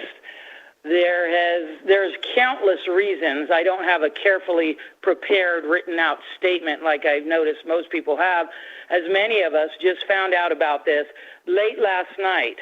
But I just want to state my opposition. I do have the same sob stories as some of the people that gave their statements earlier, how my family here, and I've been a native Nevadan for over 50 years, and my family's been here since the early 1920s. And I've seen this place change. I have the sob story, too, how this has broken up my family because my husband of 23 years was forced to leave the state of Nevada looking for work, and I've had to spend the last 10 years raising my three children myself. There's many instances. I have many friends and neighbors. We're afraid to call the police on some of the activities that we see because we are afraid of being targeted by whether it's cartel or the illegals or whoever.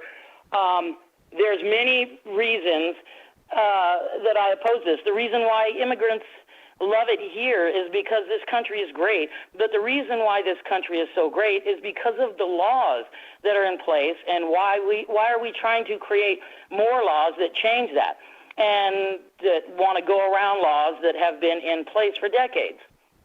So I just want to let you know, I can go on, and I wish I would have known about this earlier so I could have prepared a statement, but I oppose this, and please reconsider it for those who have been affected for the past 15, 20 years by the illegal immigration here. Let's reserve the jobs, the scarce jobs that there are left, for the citizens of this community, please. Thank you. Thank you, ma'am. And I'm sorry to hear that you're so frightened. With that, we'll go to the next caller wishing to testify in opposition to Assembly Bill 376. Caller with the last three digits of 887. Please slowly state and spell your name for the record. You may begin. Good morning, Chair Flores, Vice Chair Torres, and members of the Assembly Committee on Government Affairs. My name is Corey Solferino. It's Corey, S as in Sam, O-L, F as in Frank, E-R-I-N-O. And I have the pleasure of representing the Washoe County Sheriff's Office. We are currently opposed to the language presented in AB 376 and hope that we can work with Assemblywoman Torres to address our concerns.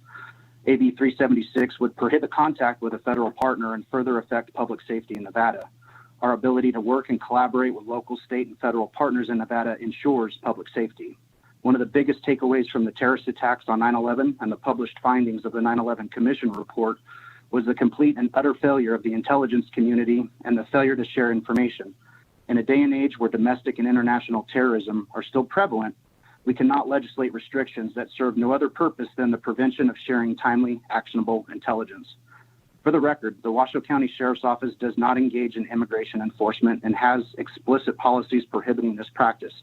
These policies are posted on www.washowsheriff.com. Routinely, the Sheriff's Office engages in community activities to further earn the trust of its minority populations through specific outreach in person, via social media, and in our daily interactions with the public we serve. Earlier this session, I had the distinct pleasure of presenting to this very committee highlights of our office and our community outreach programs. I further explained our processes in working with DHS. We do not hold immigration detainers. Once a subject has satisfied their local charges, they are released without question. Should a suspect be the subject of a DHS investigation and that department has probable cause for an arrest or additional booking charges prior to release, an active warrant is required.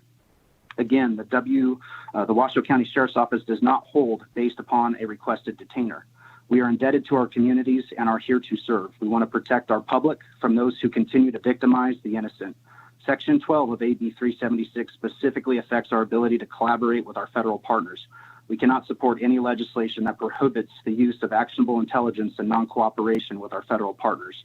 We encourage this honorable committee to look for the unintended consequences of this bill and oppose it in its current form. Thank you for your time and consideration in this matter, Chair Flores. And thank you for joining us. Just as a heads up to the opposition and those who are still in the queue wishing to testify, we have just a little bit over 9 minutes left for the 30 minutes. I just wanted to make sure that you knew that. Next caller in opposition to Assembly Bill 376.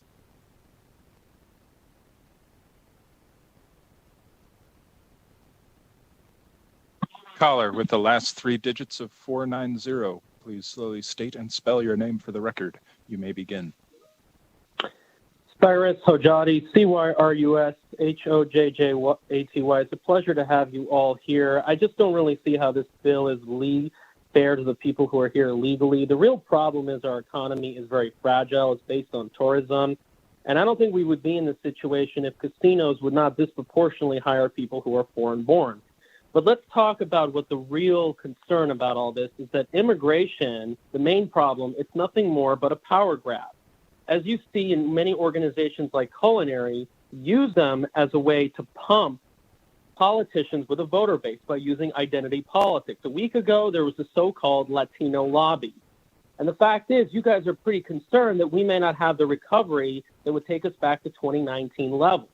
Instead, what we should be doing is we should be making sure that these jobs that come available are going to be given to young folks who are disproportionately unemployed. And we should also be mandating E-Verify to find employers who are not working here legally.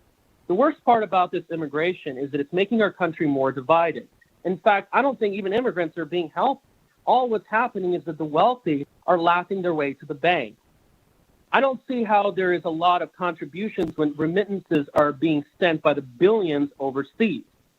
And speaking of power structure, let's talk about the state of California, the highest percentage of immigrants and caters to people regardless of status. It's created a voting base. And as a result, what we have is higher taxes, companies that are fleeing our state. Is that what you really, really want to bring? And when we ask questions, politicians like Selena Torres just ignore us and walk away. I see this as taxation without representation, and I think the caravans are going to make things even worse. And this is a prime example. You're giving us more leverage to break up the United States. This economic system is very fragile. Migrants depend on the Federal Reserve to pump their programs. The housing bubble is going to burst up, which means there's going to be more job losses, particularly to immigrants. And not to mention technology. This is not what's talked about. It's going to disproportionately affect their job. Andrew Yang mentioned that Nevada is going to be the hardest hit. Where was the culinary union who represents immigrants inviting him to his platform? This is a prime excuse for us to get a divorce, break apart. I don't want to pay taxes to this system, especially when people who steal Social Security numbers, as Kevin DeLeon, the state senator, admitted that that is exactly what they do, who presented the SB 54 bill in the state of California. Seriously, it's time to represent us. And by the way, I have some DACA friends, but you know what? I don't like this political agenda that's being persuaded them. It's the agendas. It's the use of immigrants, not the immigrants. We're going to have to cut you off. You're not, you didn't mention a single section on the bill. Next caller, please.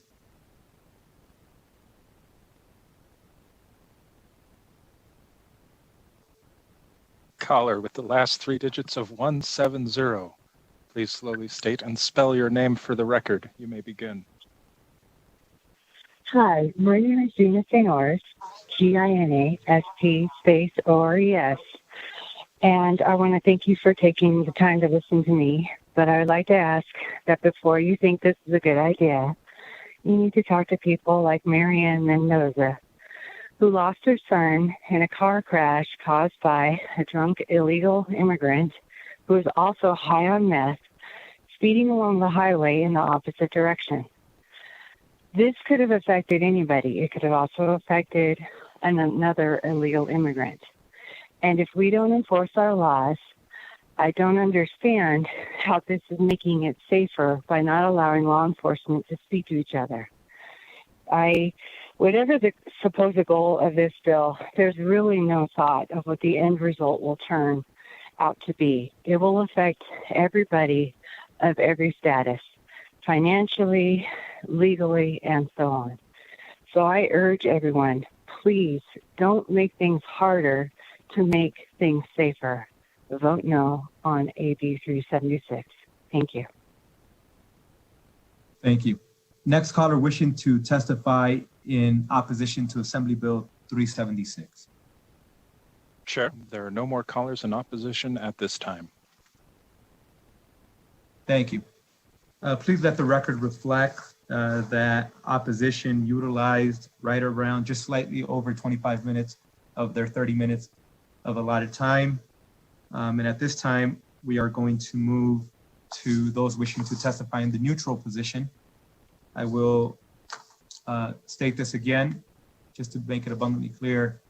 Neutral position means that you're going to speak about the bill, but that you have no position. You're going to provide us additional information that falls within the general purview of the topic that we are talking about that you think would be useful.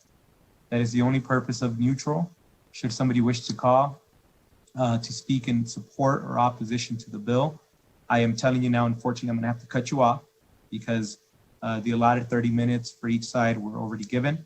And unfortunately, we maxed out the time on one, and on the other, those wishing to testify had an opportunity to do so. So with that, we're going to go ahead and start the timer again, and we'll go to those wishing to testify in the neutral position. Broadcast, please. To testify in the neutral position on Assembly Bill 376, please press *9 now to take your place in the queue.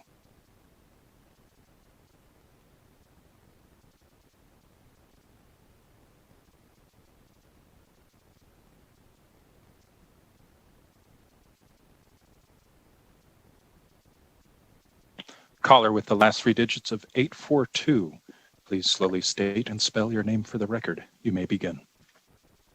Hi, my name is David Gibbs, and I had pressed *9 to speak in opposition, but for some reason I didn't get called. Would you mind if I took a couple minutes to express my opinions? We did have 5 minutes left, so I will start the timer again, and we can utilize the 5 minutes that we had on there. I recognize that there is issues with technology. That was unintentional on our end, and now that we have you in, we'll go ahead and start the timer whenever you're ready. Thank you. I appreciate that. My name is David Gibbs, D-A-V-I-D, G-I-B-B-S. I'm in opposition to this bill. You know, there are a lot of people you know and a lot of people I know who won't go to San Francisco because of what's gone on with San Francisco having become a sanctuary city. There are people who won't go to other cities in this country because they have become sanctuary cities because they don't feel it's safe or they don't like the environment that's going on in that city now. Our town, Las Vegas, depends on tourism. You pass the bill and we become known as a sanctuary state, how many people will no longer come to Las Vegas to spend their money? How many people will come to Las Vegas because we are a sanctuary state? You're opening up a potential Pandora's box here that we will not know the consequences until it's too late. I think you guys need to take another really good look at what you're doing here and think about the people who live here and the people who visit here. All right? And that's an important thing that you need to keep in mind. Thank you for letting me speak my time, and I appreciate it. Thank you. And again, I realize that there are issues with technology often, and we've been dealing with that all session long. So we did not wish to inadvertently cut off anybody else wishing to testify in opposition. There are a little bit over 3 minutes left, so I just will double check one more time if there's anybody else wishing to testify in opposition to Assembly Bill 376. To testify in opposition to Assembly Bill 376, please press *9 now to take your place in the queue.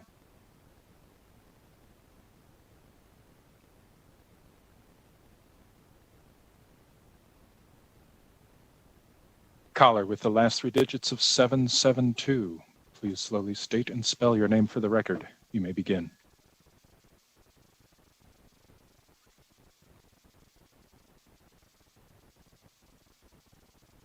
Caller with the last three digits of 772, please slowly state and spell your name for the record. You may begin. Elena Deniger, A-L-A-N-A, Deniger, D-E-N-I-G-E-R. I just wanted to state, like the gentleman said earlier, there are many people waiting in opposition, so I'm not going to take up any more time and see if they can get on. Something's going on with your system. Thank you. Thank you. And we'll go to the next caller wishing to testify in opposition to Assembly Bill 376. Caller with the last three digits of 105. Please slowly state and spell your name for the record. You may begin. Chairman and committee, my name is Lynn Chapman. I'm the state treasurer of Independent American Party. That's L-Y-N-N-C-H-A-P-M-A-N. We oppose AB 376. The Office of New Americans was brought last session. It is for people that are here illegally. What is the cost to run that office, and how much more taxpayer money is spent for all the programs such as workforce training, quality of life, education, housing, and health care? We should be using our state's resources and tax dollars for Nevada citizens, especially with the pandemic problems we have had for over a year. Americans, who are human beings, have lost their jobs, businesses, and sometimes even their homes. Now we are setting up a sanctuary state, taking even more money from the taxpayers to spend on more programs for illegals and to stop state or law enforcement agencies and federal immigration authorities from doing the job we pay them to do. Yes, we pay for federal ICE agents, and that's taken with our federal income tax money. So in other words, we have to pay for programs to keep Nevada working, which does not include Americans, which only includes people in our country illegally, pay to strengthen career pathways for illegals, give more money for more programs for education, housing, and health care to people who are here illegally, and, oh yeah, we pay more money to state and federal law enforcement to not do the job they are paid to do, which is to keep Nevadans safe. Sounds like the only people being kept safe are illegals. Sound like taxpayers are getting the very short end of every single stick. This is not good, a bill for taxpayers or for Nevada. Oppose AB 376. Thank you. And ma'am, I know that you referenced the Office of New Americans, and I am confident that you were likely referencing the original text of the bill.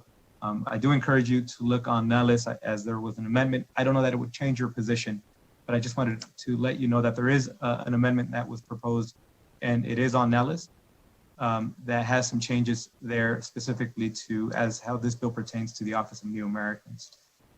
We have right around a minute and 30 seconds, a little bit, maybe a little bit over that left for those wishing to testify in opposition. Next caller, AB 376, opposition. Caller with the last three digits of 263. Please slowly state and spell your name for the record. You may begin. Alyssa Dodge, ALYSSA I'm here to say that I absolutely oppose this bill. I feel like it would really affect the American citizens, especially native Nevadans. You know, I'm a third generation Nevadan. My kids are fourth generation Nevadans. And we have issues, especially with my husband in the workforce. You know, we are forced to relocate to another state because we can't find work here anymore. He lost his job to illegals because they are willing to take lower pay. They are willing to work any job. And now my husband doesn't have work. So it's forcing us to have to pack up my family, which all of my family is in Nevada. I have no family up elsewhere. So now I have to pack up my 4 small children, take a job in another state, and hopefully be able to make a good living there. But for the most part, all my family has been here and been very well off. But now that all the illegals are coming over here, it's causing more crime. And like the gentleman a few before me, nobody's going to want to come here to support the casinos, which a lot of people don't realize the casinos pay our state taxes. So if casinos aren't making their money, they're not going to pay our state taxes anymore. Therefore, we're going to have a state tax as well. So nobody's going to want to come here. My husband got a job offer in LA, and that wasn't going to happen. The crime rate up there is way, way, way too high for my husband to even be able to go to work over there. So that's what it's going to be. This is going to be the new California, where there is illegals everywhere and nothing but citizens on the street trying to make it. And like a lady before or on the... And ma'am, we've hit the 5 minutes allotted time. If I could have you just any finishing remarks, please. Okay, well, so I oppose this bill, and I really wish that for the American citizens, the government truly needs to start putting American citizens first and not illegals. Thank you. Thank you, ma'am. With that, we went well over the 5 minutes allowed. We went closer to 6 minutes, but we had gone in the original 30 minutes allowed for support. We had gone about 16 seconds over, so we're right there close to that. Ma'am, I'm very sorry to hear about your husband being displaced with employment. However, I will note that you mentioned that employment was found in California, and California has much stricter measures that go far beyond this. So there's employment there. I'm not sure the theory follows. So with that, we'll go to neutral. With those wishing to testify in the neutral position, again, I want to make it abundantly clear that this is a time for you to add any comments that you think would be helpful to the committee that fall in line with the conversation that we are in, specifically regarding this bill. So with that, we'll open it up for those wishing to testify in the neutral position. To testify in the neutral position on Assembly Bill 376, please press *9 now to take your place in the queue.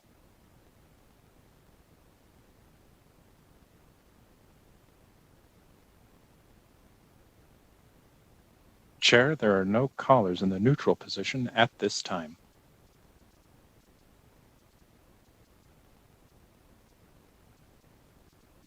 Thank you. Thank you all who called in and made sure that you got the opportunity to be heard. And my apologies for that issue we had there with technology, but I'm glad we were able to get that resolved and got a few more callers. For those of you who wanted to testify neutral, opposition, or support and did not have an opportunity to do so because the allotted time did not allow for that, I encourage you to please send an email. You can send that to our committee manager, and that will get to all our members, and so that your position is heard. And should you wish to provide any information or articles or whatever it be, just make sure you send that out, and we'll make sure all the members get it. Thank you again for the thoughtful dialogue. Members, I know we will often disagree in this committee, but I appreciate the thoughtfulness behind everybody's comments. So with that, Madam Vice Chair, any closing remarks? Yes, thank you, Chair. If the chair would allow, I know that Ms. Salinas would like to make some additional closing remarks, and then I'll follow. Thank you. Ms. Salinas, please, whenever you're ready.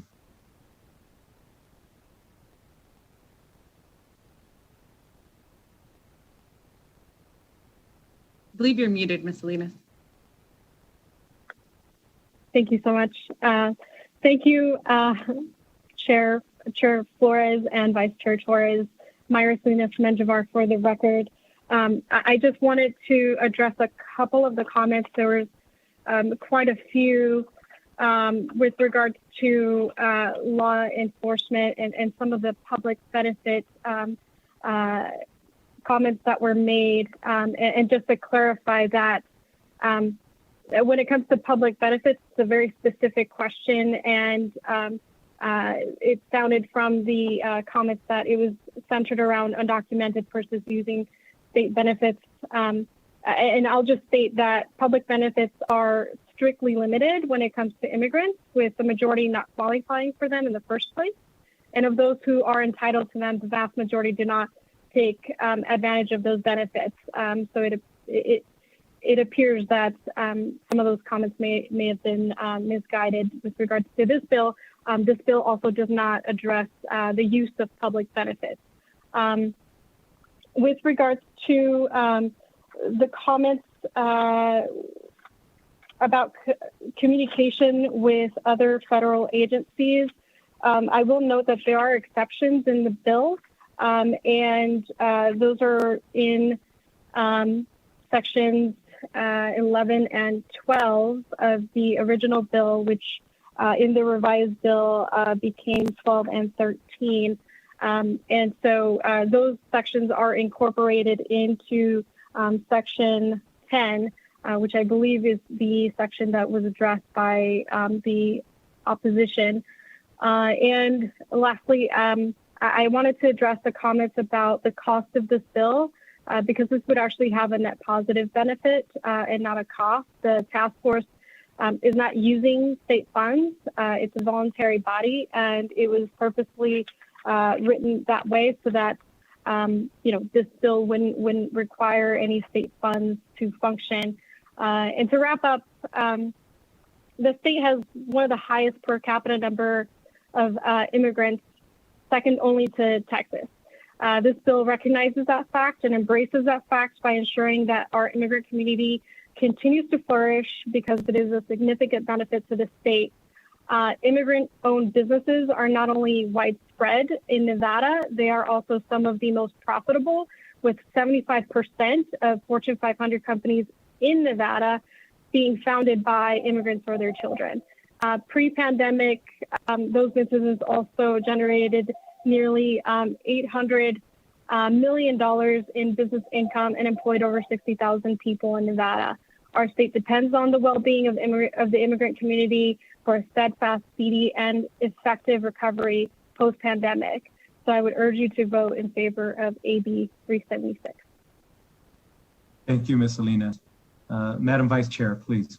Thank you. Assemblyman Torres, for the record, I want to be abundantly clear with this committee and with the community that is watching today. The term immigrant is not synonymous with criminal. The term immigrant is synonymous with hardworking. It is synonymous with entrepreneurial.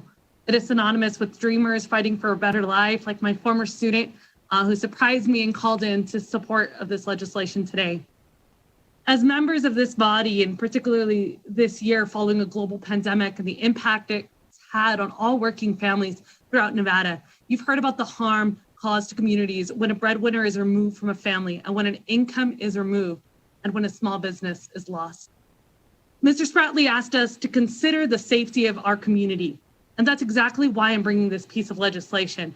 I'm thinking of the undocumented immigrants and mixed status families that do not report violent crimes because they're scared about the relationship between immigration and local law enforcement.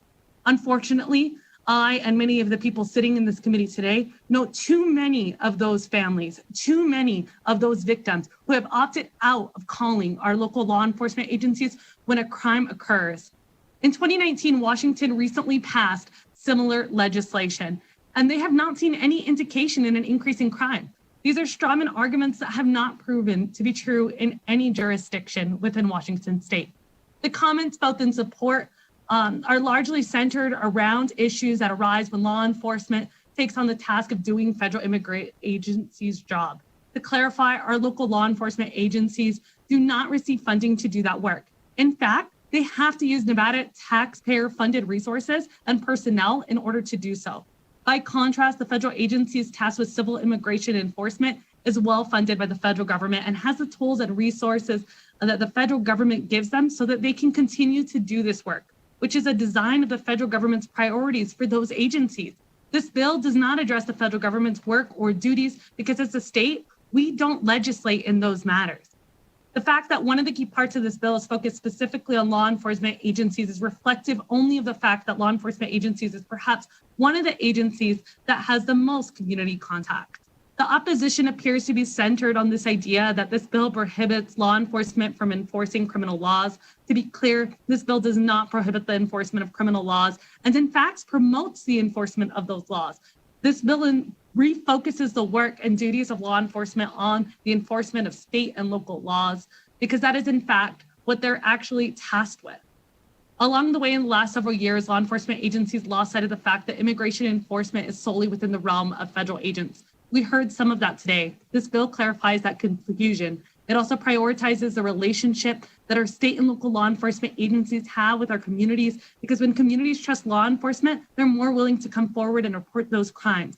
That's well established in too many reports to name. This bill has exceptions to the prohibition on the misuse of state and local law enforcement resources and personnel for the purposes of immigration enforcement written into the bill. We're happy to continue meeting with law enforcement agencies to clarify and work on any portions of the bill that they believe prohibit them from enforcing state and local laws.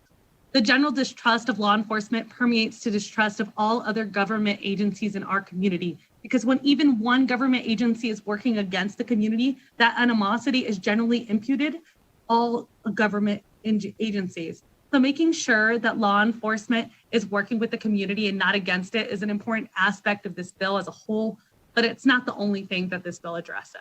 This bill also applies to all state government agencies and ensures that they're included in this bill. And it doesn't appear that anyone in this committee is opposed to any of those provisions.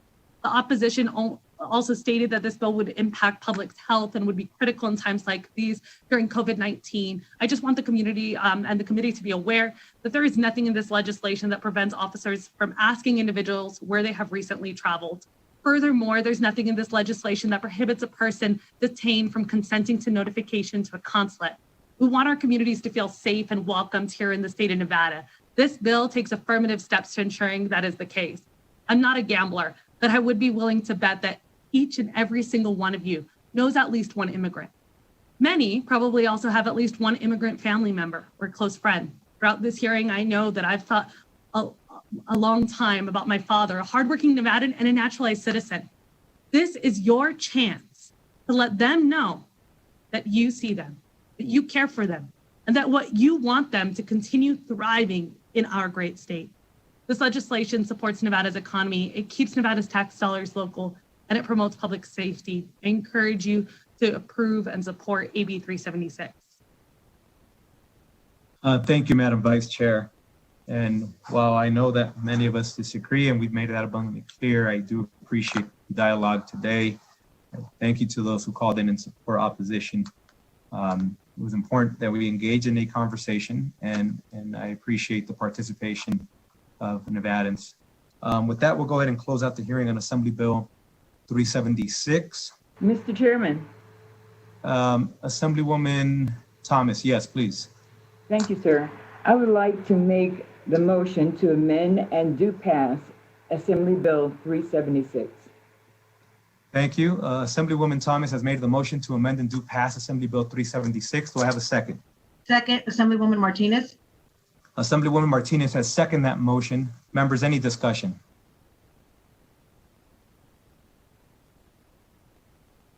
At this time, Madam Secretary, if you could please do a roll call vote. Assemblywoman Anderson. Sadly, yes. Assemblywoman Black. No. Assemblywoman Brown May.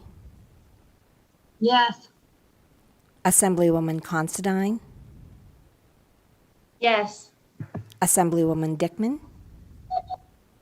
I'm sorry I had to step away and I don't know what we're voting on. Assemblywoman Dickman, Assemblywoman Thomas made the motion to amend and do pass Assembly Bill 376 that was just heard in this committee. Assemblywoman has seconded that motion, and we are now doing a roll call vote on the motion before us. Okay, I'm a no. Assemblywoman Duran. Yes. Assemblyman Ellison.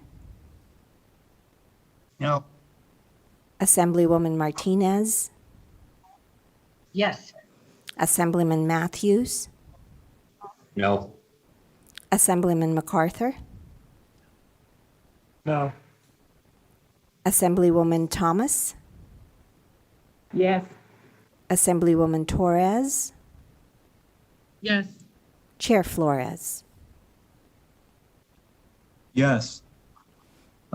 We have 8 yeses, 5 noes, motion carries. And Madam Vice Chair, if I could please ask that you do the floor statement on Assembly Bill 376. Next on the agenda, we have public comment. I want to remind those of you wishing to testify during public comment, we want you to testify. We encourage you to do so. However, this is not a time for you to reopen a hearing. If you attempt to do so, I will unfortunately have to cut you off and ask you to either change your comments or go to the next caller. Again, we are on a huge time crunch, so we will have to limit public comment. But at this time, broadcast, if you could go to the caller wishing to testify during public comment. To take place in the public comment queue, please press *9 now.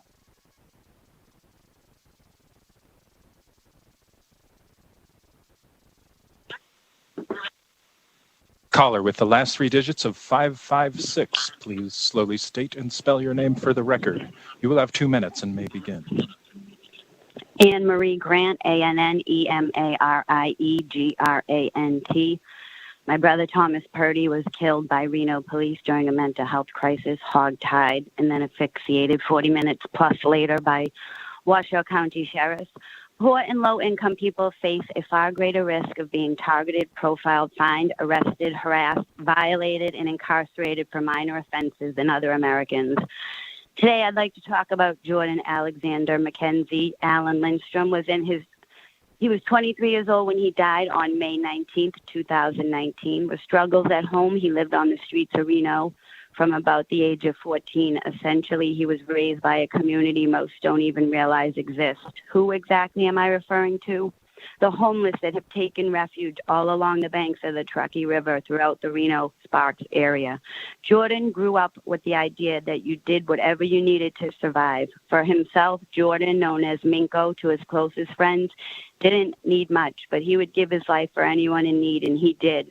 On Mother's Day in 2019, Jordan drowned in the Truckee River after attempting to steal food and supplies from a local Walmart.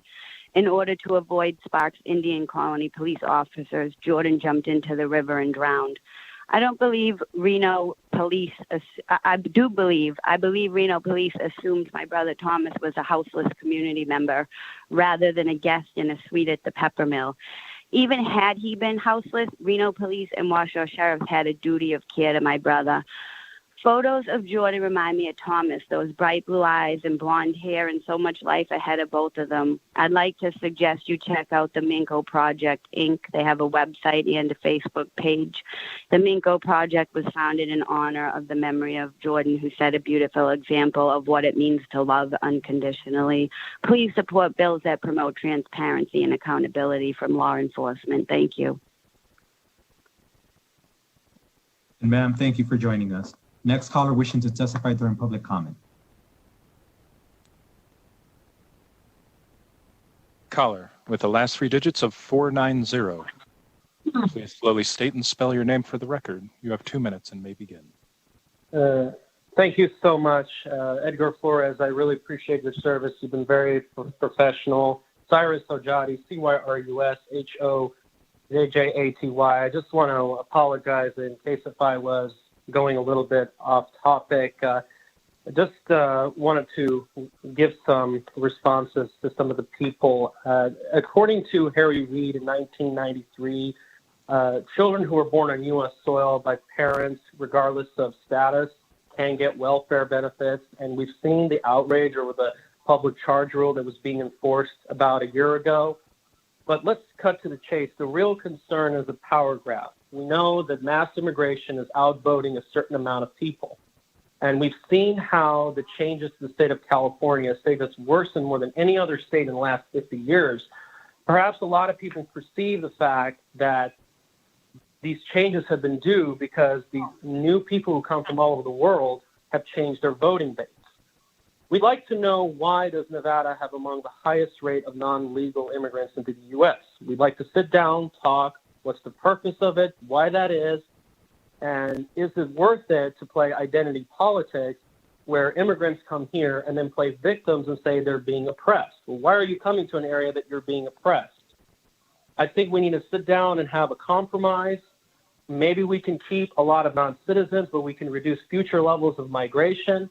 I think we can look at places like Dubai that have much higher rates of immigration, but have a different societal structure. I think you can look at my family as an example. They learn English.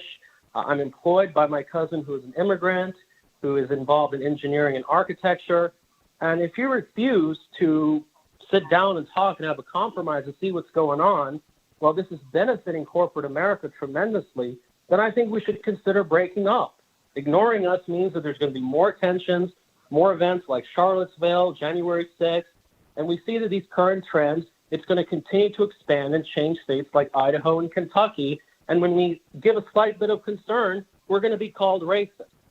Ultimately, my solution in the long term, the next several decades, is have a global overhaul of the economic system and get rid of the monetary system. It's for these monetary differences among other countries that encourages mass migration. If we have a totally different economic system, migration would change, and a lot of these problems would not exist. So I think this movement is called the Venus Project, and I think you should probably look into it. But other than that, short term, we really need to study this. We need to have a compromise, or we may have to consider breaking apart the United States. But other than that, I really pleasure for all of you to sit down and really share our concerns and even talk about the benefits of all this. So thank you so much. And thank you, sir, for your public comment. We'll continue with those wishing to join us for public comment. Next caller, please. Caller with the last three digits of 772. Please slowly state and spell your name for the record. You will have 2 minutes and may begin.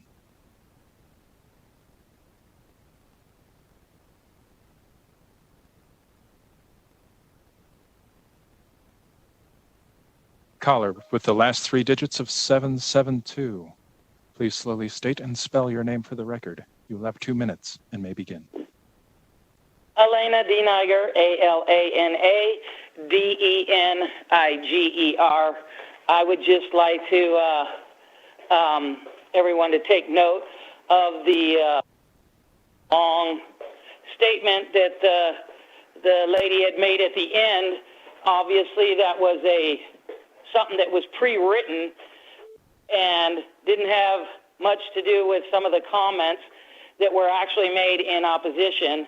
But I just wanted to point out that those statements she had at the end there was definitely something that was written, and she read it. Ma'am, if I could have you just speak in general terms about any subject matter you'd like, but if we could just please refrain from referring to a particular bill. But any other matter or general matters that you'd like to discuss now is completely fair game, but please refrain from referring to a specific bill. Okay, and I'd also like to say that I think Cyrus Hajati had some very valuable information for us all we need to take into consideration. Thank you so much. And thank you for joining us. Next caller wishing to join us for public comment. To take place in the public comment queue, please press *9 now.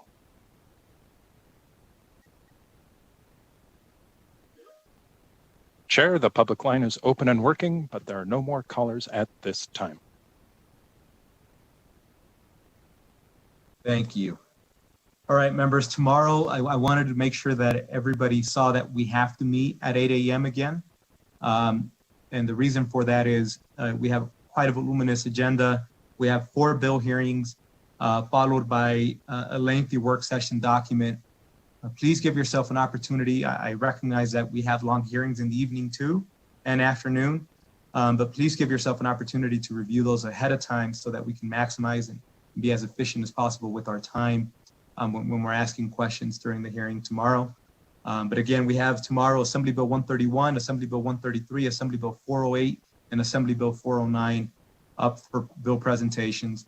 And then please go and review the work session documents. If you have any concerns with any particular bill, I ask that you please notify us, particularly myself, so that I understand whether or not it even makes sense to put a bill up on work session and avoid the very humiliating situation of putting up a bill that we're simply going to kill.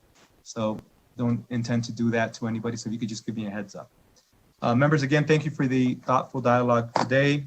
And I adjourn today's meeting in honor of all the hardworking Nevadans in the state and an acknowledgement that we see all Nevadans here. And with that, this meeting's adjourned.